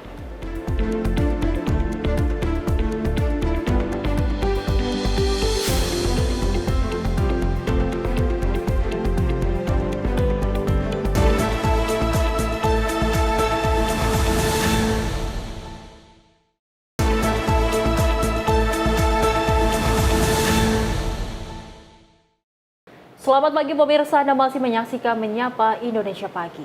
Informasinya di mana Presiden Republik Indonesia Prabowo Subianto melakukan kunjungan kerja ke Bandung, Jawa Barat pada Rabu malam. Namun bukan menggunakan pesawat atau mobil kepresidenan, Presiden juga menggunakan kereta cepat atau WUS untuk menempuh perjalanan ke Kota Kembang. Stasiun kereta cepat WUS di Halim, Jakarta Timur mendadak dipenuhi penjagaan dari Pas Pampres. Pasalnya pada pukul 19.40 waktu Indonesia Barat, Presiden Prabowo bersama Sekretaris Kabinet Teddy Indrawijaya memasuki kawasan stasiun. Presiden dan rombongan melakukan tapping tiket dan melewati gerbang yang sama dengan masyarakat. Sesekali Presiden menyapa penumpang lain yang berada di peron. Setelah tiba di dekat kereta, Presiden berfoto bersama kru yang bertugas, serta turut hadir Direktur Utama KCIC Dwi Payana Slamet Riyadi. Ini merupakan pertama kalinya Presiden Prabowo menggunakan WUS sejak menjabat sebagai Presiden RI. Sebelumnya ia pernah menggunakan WUS saat menjabat Menteri Pertahanan di era pemerintahan Presiden ke-7 Joko Widodo. Presiden dijadwalkan membuka Konvensi Sains, Teknologi dan Industri Indonesia atau KSTI 2025 di Gedung Sabuga ITB pada 7 hingga 9 Agustus. Dalam acara tersebut, Presiden menjadi pembicara utama bersama peraih Nobel, Konstantin Novoselov, dan Menteri Pendidikan Tinggi, Sains dan Teknologi Brian Yuliarto. Tim redaksi Simpo TV melaporkan. Selain itu, pemirsa, Presiden Prabowo Subianto juga hadiri Konvensi Sains Teknologi dan Industri Indonesia 2025 yang digelar Kementerian Pendidikan Tinggi, Sains dan Teknologi dan juga Institut Teknologi dari Bandung. Dan tentunya pemirsa, harapannya hal itu menjadi katalis transformasi ekonomi Indonesia berbasis sains dan teknologi sebagai langkah strategis menuju Indonesia Emas 2045. Bertempat di Sasana Budaya Ganesa atau Sabuga ITB Bandung, Presiden Prabowo Subianto tiba pukul 9.00 waktu Indonesia Barat, langsung meninjau booth sains yang berada di luar gedung. Tak lama Presiden pun masuk untuk membuka acara Konvensi Sains, Teknologi dan Industri Indonesia atau KSTI 2025. Kegiatan ini digelar oleh Kementerian Pendidikan Tinggi, Sains dan Teknologi bersama Institut Teknologi Bandung atau ITB, dengan tema besarnya Sains dan Teknologi untuk Pertumbuhan dan Pemerataan Ekonomi. Harapan ini menjadi katalis transformasi ekonomi Indonesia berbasis sains dan teknologi sebagai langkah strategis menuju Indonesia Emas 2045. Presiden Prabowo Subianto dalam sambutannya menyapa para seluruh undangan yang hadir dalam KSTI 2025. Event ini menjadi bagian dari langkah strategis pemerintah dalam memperkuat fondasi menuju Indonesia Emas 2045 melalui pengembangan industri nasional yang berbasis sains, riset, dan inovasi teknologi. Warahmatullahi wabarakatuh. Sejahtera bagi kita sekalian, Salam Salve, Om Swastiastu, Namo Buddhaya, Salam Kebajikan. Yang saya hormati para Menteri Koordinator, para Menteri, para Badan, serta Wakil Menteri Kabinet Merah Putih yang turut hadir. Rektor Institut Teknologi Bandung, Profesor Tata Cipta Dirgantara, beserta jajaran pimpinan, guru besar, senat, dan sivitas akademika Institut Teknologi Bandung yang saya hormati dan saya banggakan.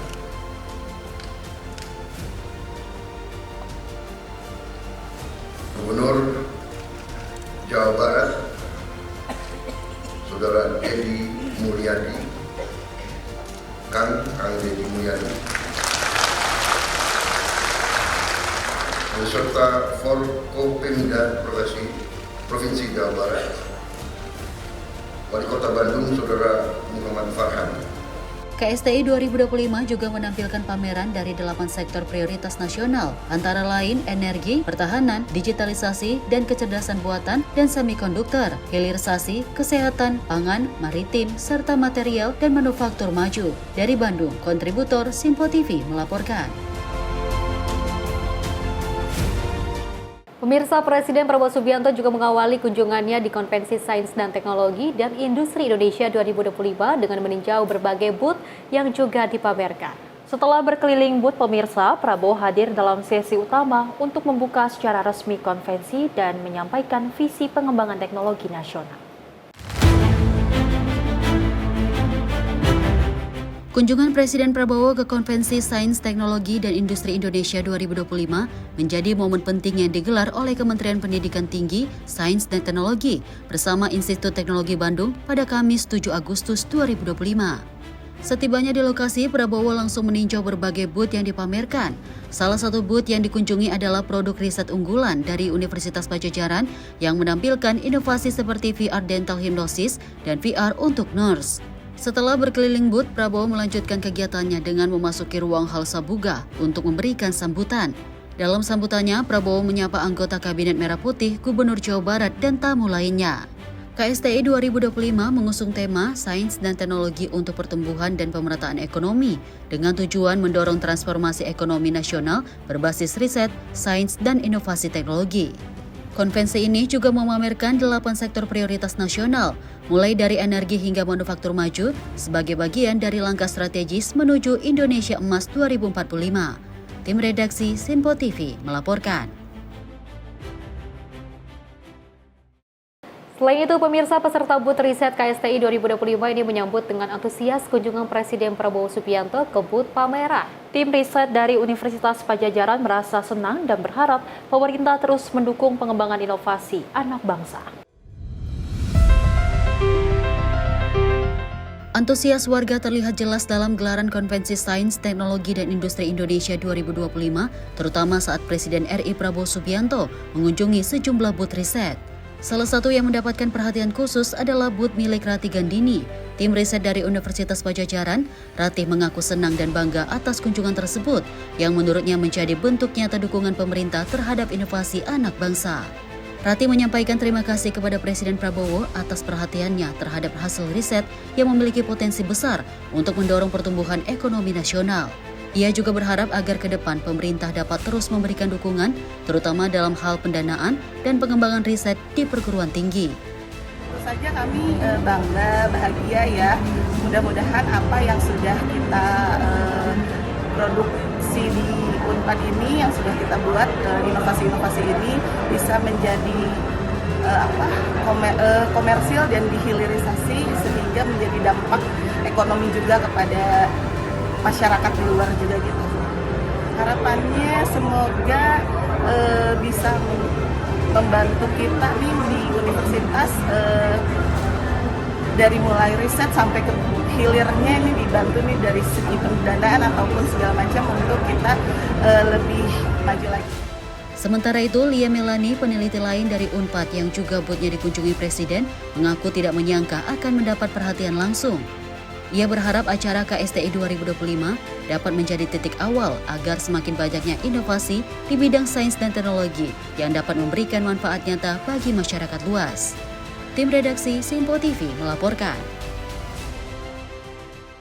Ya pemirsa, kita jangan hanya terlalu fokus kepada sebuah keburukan ya, apalagi memang masih banyak sekali pemberitaan di Indonesia ini terkait dengan anak-anak remaja yang nakal. Salah satunya tadi juga ada pencurian terkait dengan kendaraan bermotor yang juga dilakukan oleh anak 18 tahun dan juga anak-anak yang nakal seperti anak-anak remaja SMA yang melakukan sebuah tawuran seperti itu. Tapi ternyata masih banyak sekali loh anak-anak bangsa yang bisa membanggakan bangsa dan juga negara seperti itu ya.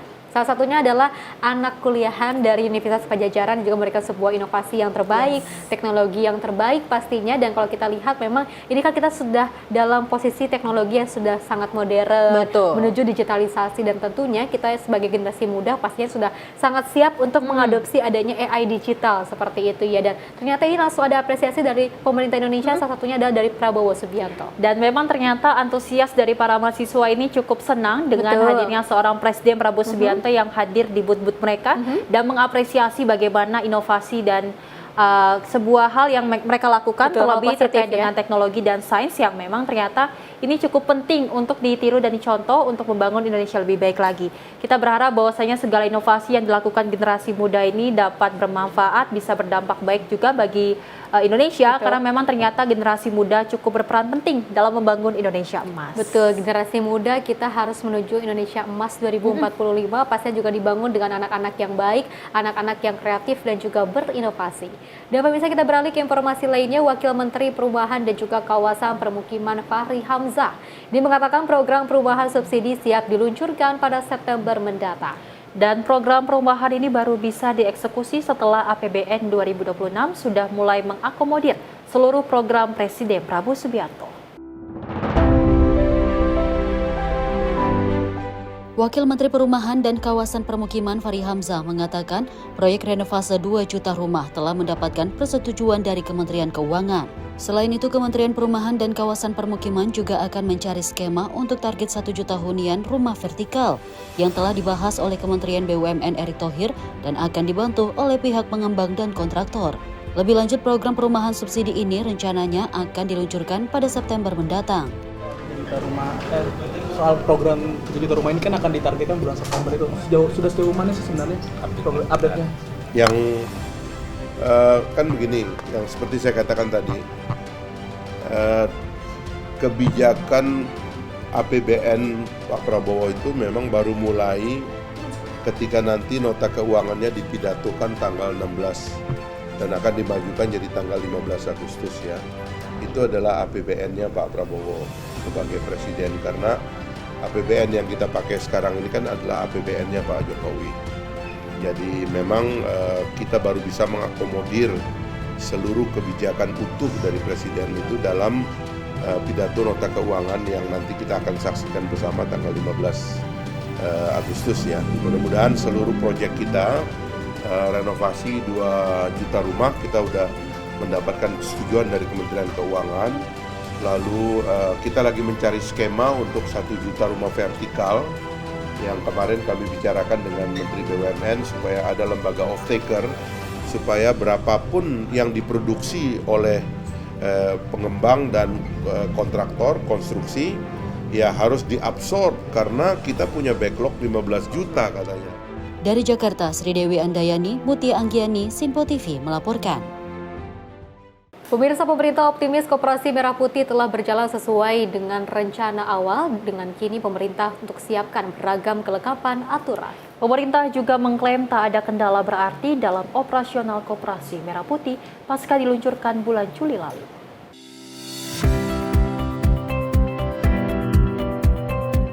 Usai diresmikan, proses selanjutnya Koperasi Desa Kelurahan Merah Putih masih terus berjalan. Pemerintah mengklaim soal keberhasilan proyek Koperasi Desa Merah Putih yang diluncurkan bulan Juli lalu, menggarisbawahi beberapa produk Kopdas Merah Putih yang rutin diserap masyarakat desa. Menteri Desa dan Pembangunan Daerah Tertinggal Yandre Susanto mengatakan, program Kopdas Merah Putih banyak memantik usaha masyarakat di beragam bidang, seperti sembako, pupuk, hingga LPG dan obat-obatan. Kopdas insya Allah on the track, insya Allah. Sekarang sedang pematangan Permendes kan tentang tata cara mengajukan pinjaman dari Kopdes bersama kepala desa melalui musyawarah desa khusus. Itu yang sedang kami matangkan. Target rampung kapan? Target insya Allah mungkin hari ini di Kementerian Desa sedang melakukan harmonisasi bersama Menteri Hukum, Menteri Keuangan, Menteri Dalam Negeri, dan kementerian yang lain untuk memastikan Permendes itu selaras dengan peraturan yang lain. Hari ini sedang berlangsung. Insya Allah mungkin 1-2 hari ini selesai insya Allah. Tapi nanti yang jelaskan biar Menteri Keuangan aja kalau itu kan. Kalau Permendes ini kan mengatur tentang musyawarah desa khusus, proposalnya, bisnisnya apa di Koperasi Desa Merah Putih, itu yang kami atur. Lebih lanjut, Yandri menyatakan, kini evaluasi proyek juga turut dilakukan. Salah satunya dengan penyiapan regulasi pemerintah soal pinjaman koperasi desa untuk masyarakat. Dari Jakarta, Dio Malau, Sinpo TV melaporkan. Pemirsa, Presiden Prabowo Subianto menyoroti pertumbuhan ekonomi Indonesia sebesar 5,12% yang juga termasuk tertinggi di G20 dan ASEAN. Menteri Koordinator Perekonomian Airlangga menyampaikan bahwa Presiden Prabowo Subianto menekankan penguatan daya saing melalui reformasi perizinan dan program strategis. Presiden Prabowo Subianto menyoroti capaian pertumbuhan ekonomi Indonesia dalam sidang Kabinet Paripurna di Istana Kepresidenan Jakarta. Performa ekonomi Indonesia dinilai sangat bagus setelah Badan Statistik melaporkan pertumbuhan ekonomi di kuartal 2 tahun 2025 mencapai 5,12% secara tahunan. Menteri Koordinator Perekonomian Airlangga Hartarto menyampaikan, peningkatan ini juga tercermin dari serapan tenaga kerja yang mencapai 97,73% atau sekitar 3,59 juta orang per Februari 2025. Pertumbuhan ini disebut sebagai salah satu tertinggi di kawasan G20 dan ASEAN. Airlangga menyampaikan Presiden Prabowo Subianto menekankan pentingnya memperkuat daya saing nasional. Salah satu upaya utamanya adalah percepatan sistem perizinan usaha berbasis metode positif melalui OSS.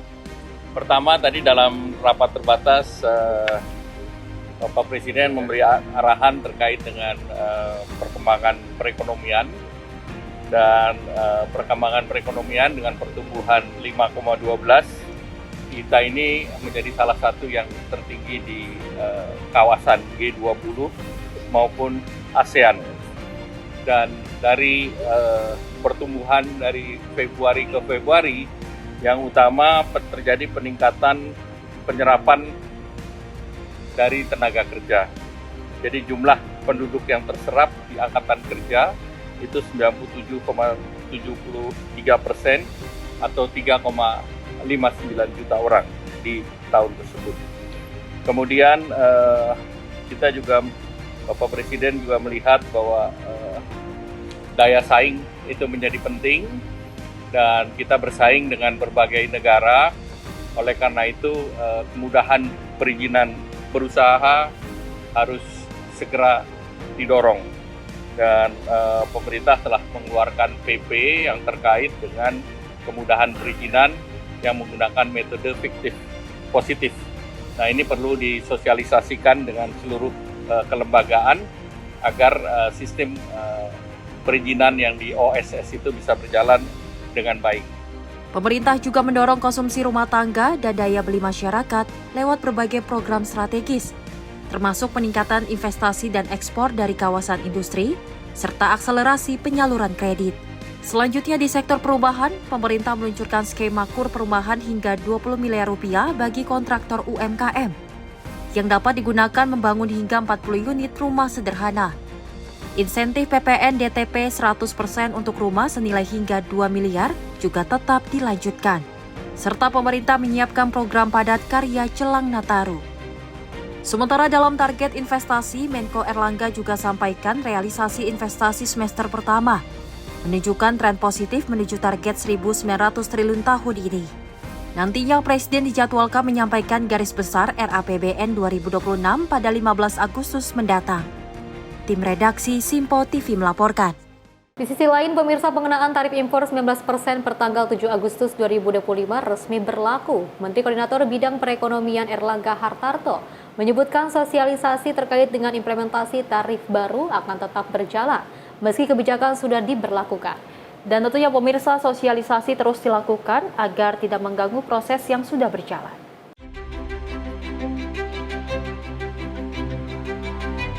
Pemberlakuan tarif ekspor ke Amerika Serikat sebesar 19% resmi akan berlaku pada Kamis 7 Agustus 2025. Menteri Koordinator Bidang Perekonomian Airlangga Hartarto menyebut, sosialisasi telah dilakukan bersama Kadin dan para eksportir, sebagaimana halnya saat pemberlakuan tarif 10% sebelumnya.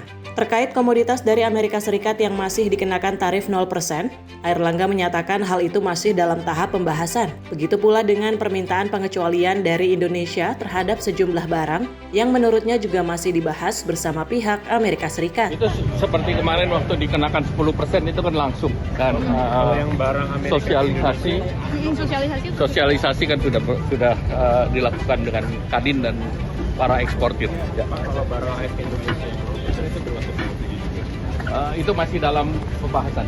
Kalau ya exemption yang kita minta KS masih sedang dalam pembahasan. Terima kasih. Progres aturannya Pak untuk sesuaiin dengan kesepakatan AS? Aturan dari mana? Katanya harus bentuk kayak FTA gitu ya Pak? Untuk bisa enggak perlu. Pak, untuk joint statement-nya berarti udah nggak ada lagi ya Pak? Nggak ada.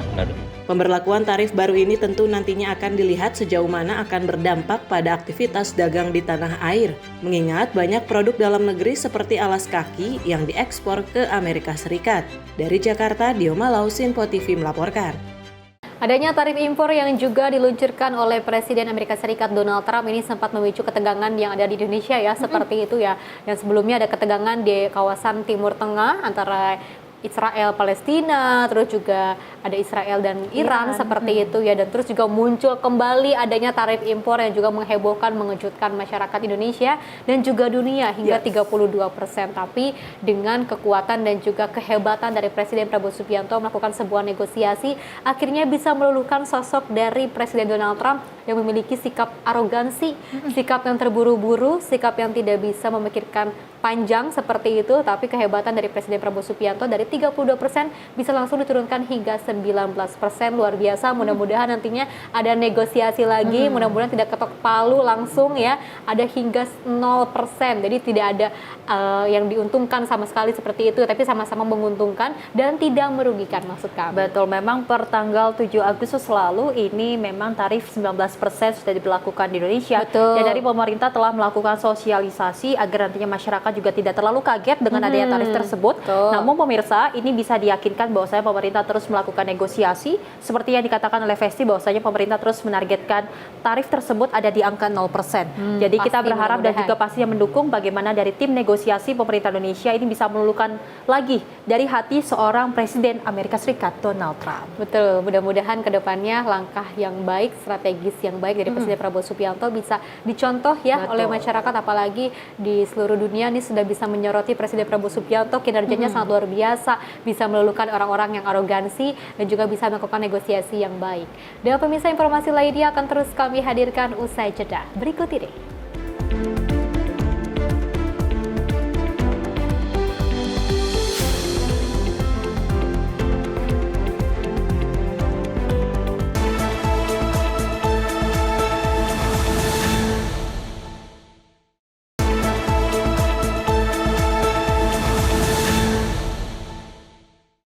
Terima kasih pemirsa, Anda masih menyaksikan Menyapa Indonesia Pagi, di mana Presiden RI Prabowo Subianto akan menyiapkan Pulau Galang, Kepulauan Riau untuk menjadi tempat pengobatan 2.000 warga Gaza, Palestina.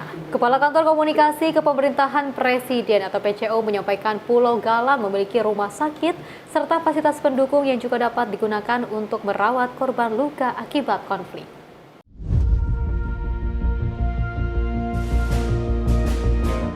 Kepala Kantor Komunikasi Presiden atau Presidential Communication Office Hasan Nasbi menghadiri konferensi pers yang digelar di Kantor Komunikasi Kepemerintahan Presiden, Jakarta Pusat pada Kamis 7 Agustus 2025. Kepala PCO Hasan Nasbi mengatakan sebagai poin tambahan, Presiden Prabowo Subianto sedang menyampaikan pengiriman bantuan kemanusiaan ke Gaza. Kepala PCO Hasan Nasbi menyampaikan Presiden meminta Menteri Pertahanan RI Syafri Samsudin untuk menyiapkan 2 buah Hercules yang nantinya terlibat dalam operasi airdrop guna menurunkan bantuan pangan untuk para warga Gaza. Presiden memberikan arahan agar Indonesia memberi bantuan pengobatan sekitar 2.000 warga Gaza yang menjadi korban perang. Rencana bantuan pengobatan ini disiapkan di tempat pusat pengobatan di Pulau Galang, yang mana pulau ini terdapat fasilitas rumah sakit, termasuk juga fasilitas-fasilitas pendukung lainnya. Presiden kemarin juga memberikan arahan untuk Indonesia memberikan bantuan pengobatan untuk sekitar 2.000 warga Gaza yang menjadi korban perang, yang luka-luka, yang mengalami mungkin kena bom, kena reruntuhan dan segala macam. Dan rencananya disiapkan pusat pengobatannya nanti di Pulau Galang. Karena di Pulau Galang terdapat fasilitas rumah sakit, termasuk juga fasilitas-fasilitas pendukung lainnya yang bisa untuk mengobati sekitar 2.000 warga Gaza. Dari Jakarta, Tony Hermawan, Mutia Anggiani, Sinpo TV melaporkan. Dari Menko Bidang Pemberdayaan Masyarakat Muhaimin Iskandar, pemirsa menyatakan pemerintah akan meresmikan 150 sekolah rakyat pada bulan September 2025. Dan Muhaimin menjelaskan sekolah rakyat dibangun untuk menangani kemiskinan ekstrim di Desil 1. Dalam keterangan pers usai sidang Kabinet Paripurna bersama Presiden Prabowo Subianto, Menteri Koordinator Bidang Pemberdayaan Masyarakat Muhaimin Iskandar menyampaikan bahwa pemerintah akan kembali meresmikan sekolah rakyat pada akhir tahun ini. Program ini dirancang untuk membangun sekitar 150 sekolah sebagai langkah strategis dalam mengatasi kemiskinan ekstrim di kelompok masyarakat paling rentan. Jadi insya Allah paling lama September akan diresmikan 150-an lebih sekolah rakyat yang itu menjadi bagian dari upaya pemerintah untuk menangani kemiskinan di desil 1, kemiskinan ekstrim. Dalam rapat tersebut, Presiden Prabowo juga didampingi Wakil Presiden Gibran Rakabuming Raka dan sejumlah menteri membahas laporan penyelenggaraan sekolah rakyat yang telah dimulai sejak 14 Juli 2025 di 63 titik lokasi. Evaluasi dan pengenalan lingkungan sekolah terus dilakukan secara rutin untuk memastikan keberhasilan program ini. Menteri Sosial Saifullah Yusuf menambahkan bahwa pemerintah berencana membuka 37 titik sekolah rakyat tambahan dalam waktu dekat, kemudian 59 titik lagi pada bulan September. Target akhir tahun ini adalah menghadirkan sekolah rakyat di 190 lokasi dengan kapasitas lebih dari 15.000 siswa, sebagai bagian dari upaya mengentaskan kemiskinan secara berkelanjutan. Tim redaksi Sinpo TV melaporkan.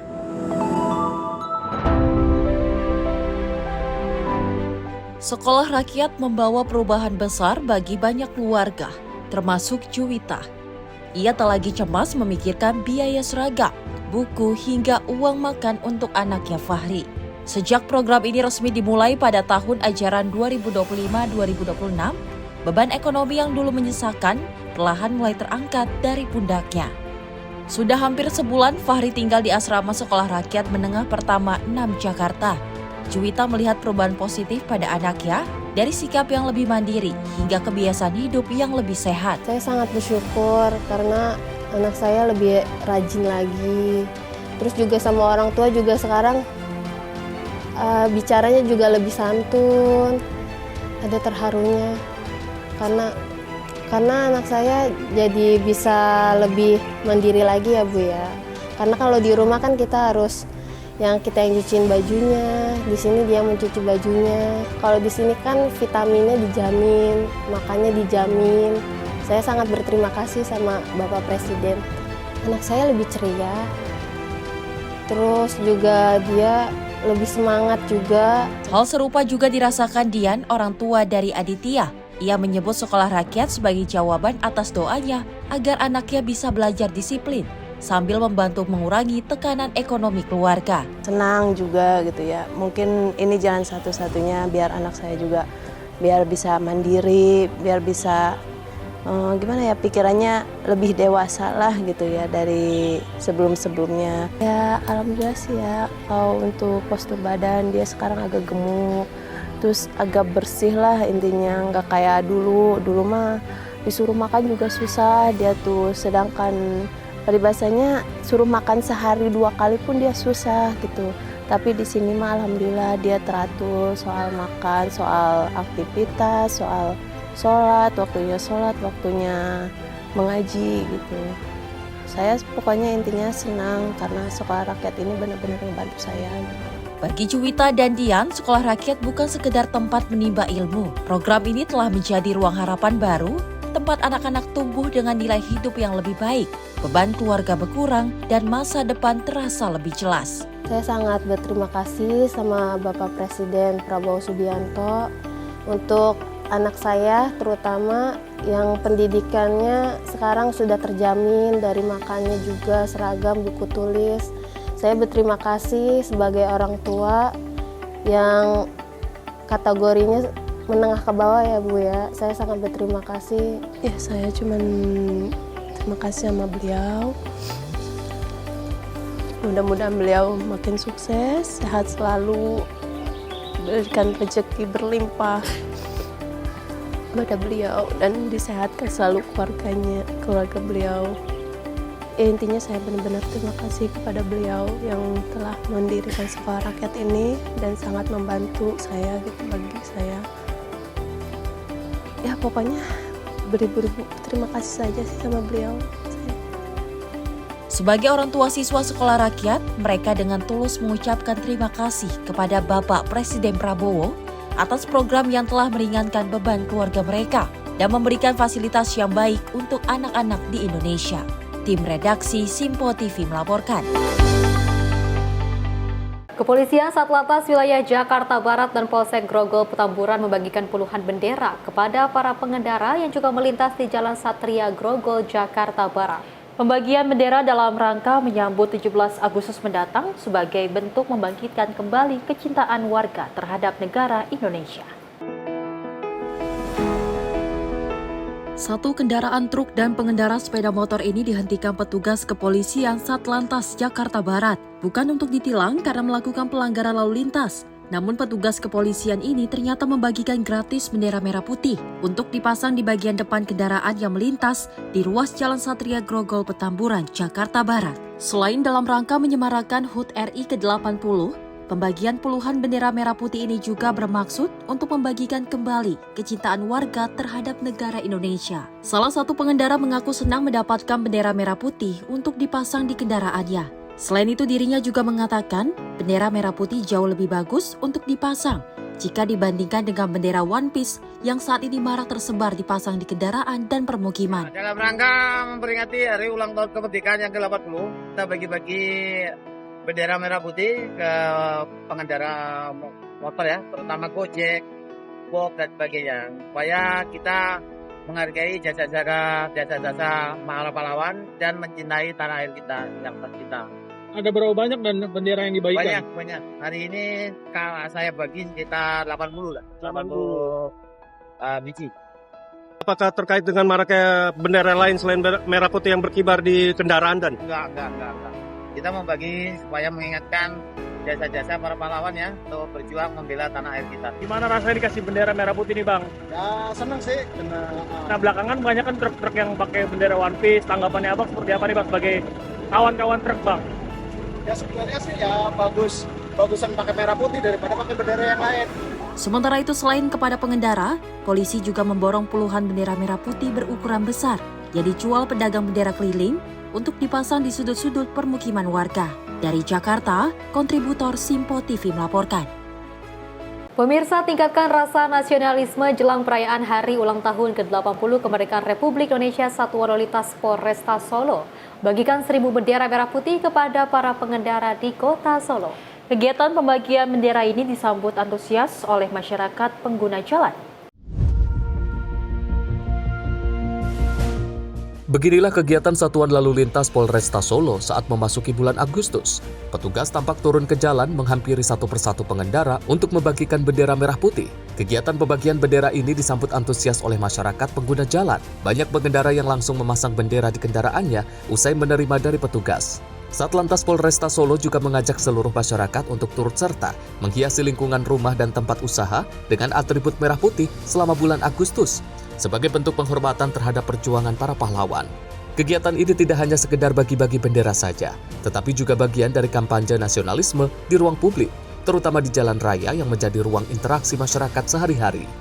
Kasat Lantas Polresta Solo, Kompol Agung Yudiawan menjelaskan bahwa pembagian bendera dilakukan dengan tujuan untuk menyemarakan HUT ke-80 Republik Indonesia. Kami dari Satlantas dalam momen yang sangat bahagia dalam arti dalam memperingati menyongsong hari ulang tahun kemerdekaan negara kita Republik Indonesia di 80 ini kami bersimpati dan melakukan kegiatan yang humanis mendekatkan kepada masyarakat dengan membagi-bagi bendera untuk dipasang di setiap kendaraan bermotor maupun mobil. Tujuannya apa?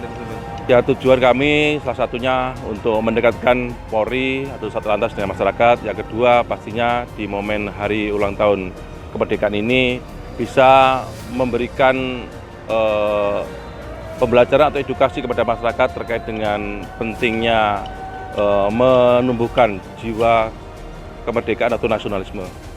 Kegiatan ini juga tak sekedar aksi seremonial saja, melainkan bentuk edukasi kepada masyarakat bahwa nasionalisme bisa dimulai dari hal kecil.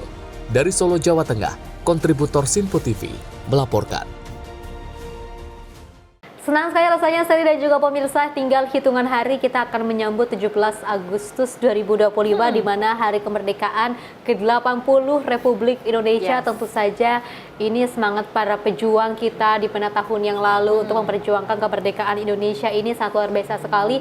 Kita dengan 17 Agustus juga perayaan hari ulang tahun Indonesia ini tidak hanya untuk merayakan tapi juga mengenang masa-masa lalu di mana para penjajahan yang dirasakan oleh para pahlawan terdahulu. Ini kita akan terus mengenang keberhasilan mereka, perjuangan mereka yang bisa kita contoh saat ini. Mungkin kita tidak bisa mencontoh dengan langsung melakukan sebuah perang, tapi juga kita bisa mencontohkan dengan hal-hal yang baik, mengikuti aturan negara yang terbaik, dan juga kita harus bisa menjadi anak-anak bangsa yang cerdas dan terus berinovasi. Betul. Kalau boleh cerita Vesti dan pemirsa, di mana tadi pas menuju ke kantor, saya sempat lihat bahwasanya banyak sekali pengendara bahkan transportasi umum yang sudah memasang bendera merah putih di kendaraannya masing-masing. Ini menunjukkan bahwasanya semarak dari warga ataupun masyarakat Indonesia betul sudah tidak sabar lagi menjambut 17 Agustus di mana memang nantinya Presiden Prabowo Subianto sebagai presiden yang pertama kali yang akan melihat bagaimana ternyata banyak sekali program-program pemerintah yang telah mendukung dari ekonomi Indonesia. Kita berharap bahwasanya seperti yang dikatakan oleh Prabowo Subianto, ini semarak dan semangat dari masyarakat perlu untuk mendukung pemerintah ke depannya. Betul, apalagi di Solo ini kan sudah ada bagi-bagi bendera merah putih ya, luar biasa sekali. Mudah-mudahan ini bisa jadikan sebuah contoh, tidak hanya kita mencintai benderanya saja, tapi betul-betul mencintai tanah air dengan begitu tulus. Dan kita beralih ke informasi lainnya, pemirsa. Menteri Kependudukan dan juga Pembangunan Keluarga, Kepala BKKBN Wihaji menyebut bahwa memperbanyak komunikasi bersama keluarga menjadi solusi untuk mengurangi kecanduan anak terhadap gawai. Dan menurutnya pemirsa, teknologi semestinya diciptakan untuk melayani manusia, bukan sebaliknya.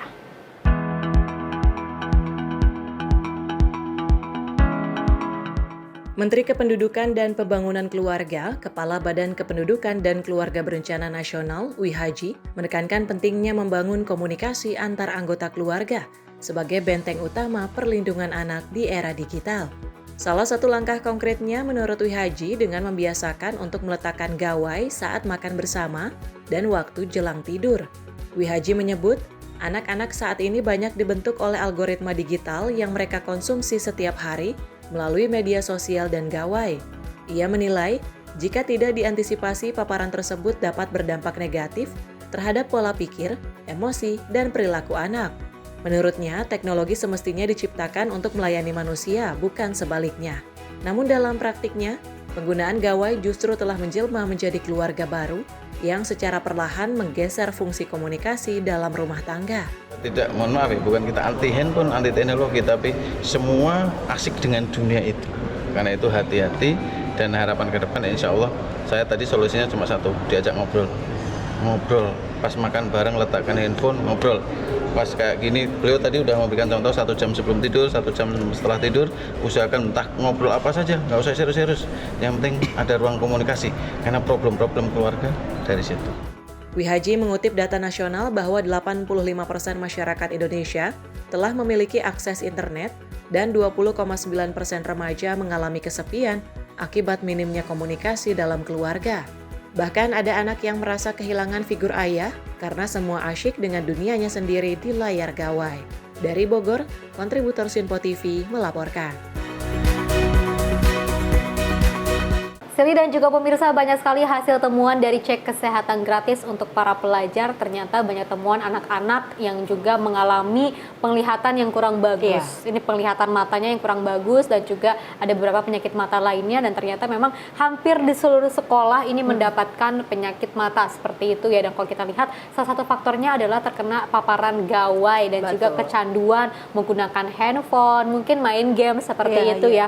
Tapi masih banyak sekali sih langkah-langkah yang bisa dilakukan, salah satunya adalah di keluarga ya, untuk memberikan ngobrol bersama, diskusi, terus juga menemani belajar, menemani bermain, salah satu contoh ataupun langkah yang bisa dilakukan agar anak-anak ini tidak hanya terfokus kepada handphone, tapi juga bisa fokus kepada topik pembicaraan seperti itu ya. Apalagi dari Menteri Komunikasi dan juga Digital Menkomdiki Mutia Hafid juga salah satunya juga telah memberikan sebuah langkah yang terbaik untuk mengurangi anak-anak dini ini untuk menggunakan gawai. Nantinya juga akan ada sesuai dengan usianya, maka dari itu untuk orang tua akan tidak usah khawatir lagi. Betul, di sini juga peran bagaimana pentingnya seorang keluarga untuk mencegah anak-anak untuk tidak terlalu sering menggunakan gawai Gadget, karena memang ternyata ini membahayakan sekali bagi mereka, terlebih tidak hanya di mata yang mengalami gangguan, terlebih juga otak. Karena kita ketahui ternyata dari Menteri Sekretaris Negara juga mengatakan dari game Roblox yang memang sekarang lagi ramai sekali banget. ini nantinya akan ditutupkan karena memang ternyata mengganggu bagaimana psikologis dari seorang anak. Kita berharap bahwasanya peran keluarga sangat penting untuk membangun komunikasi agar nantinya juga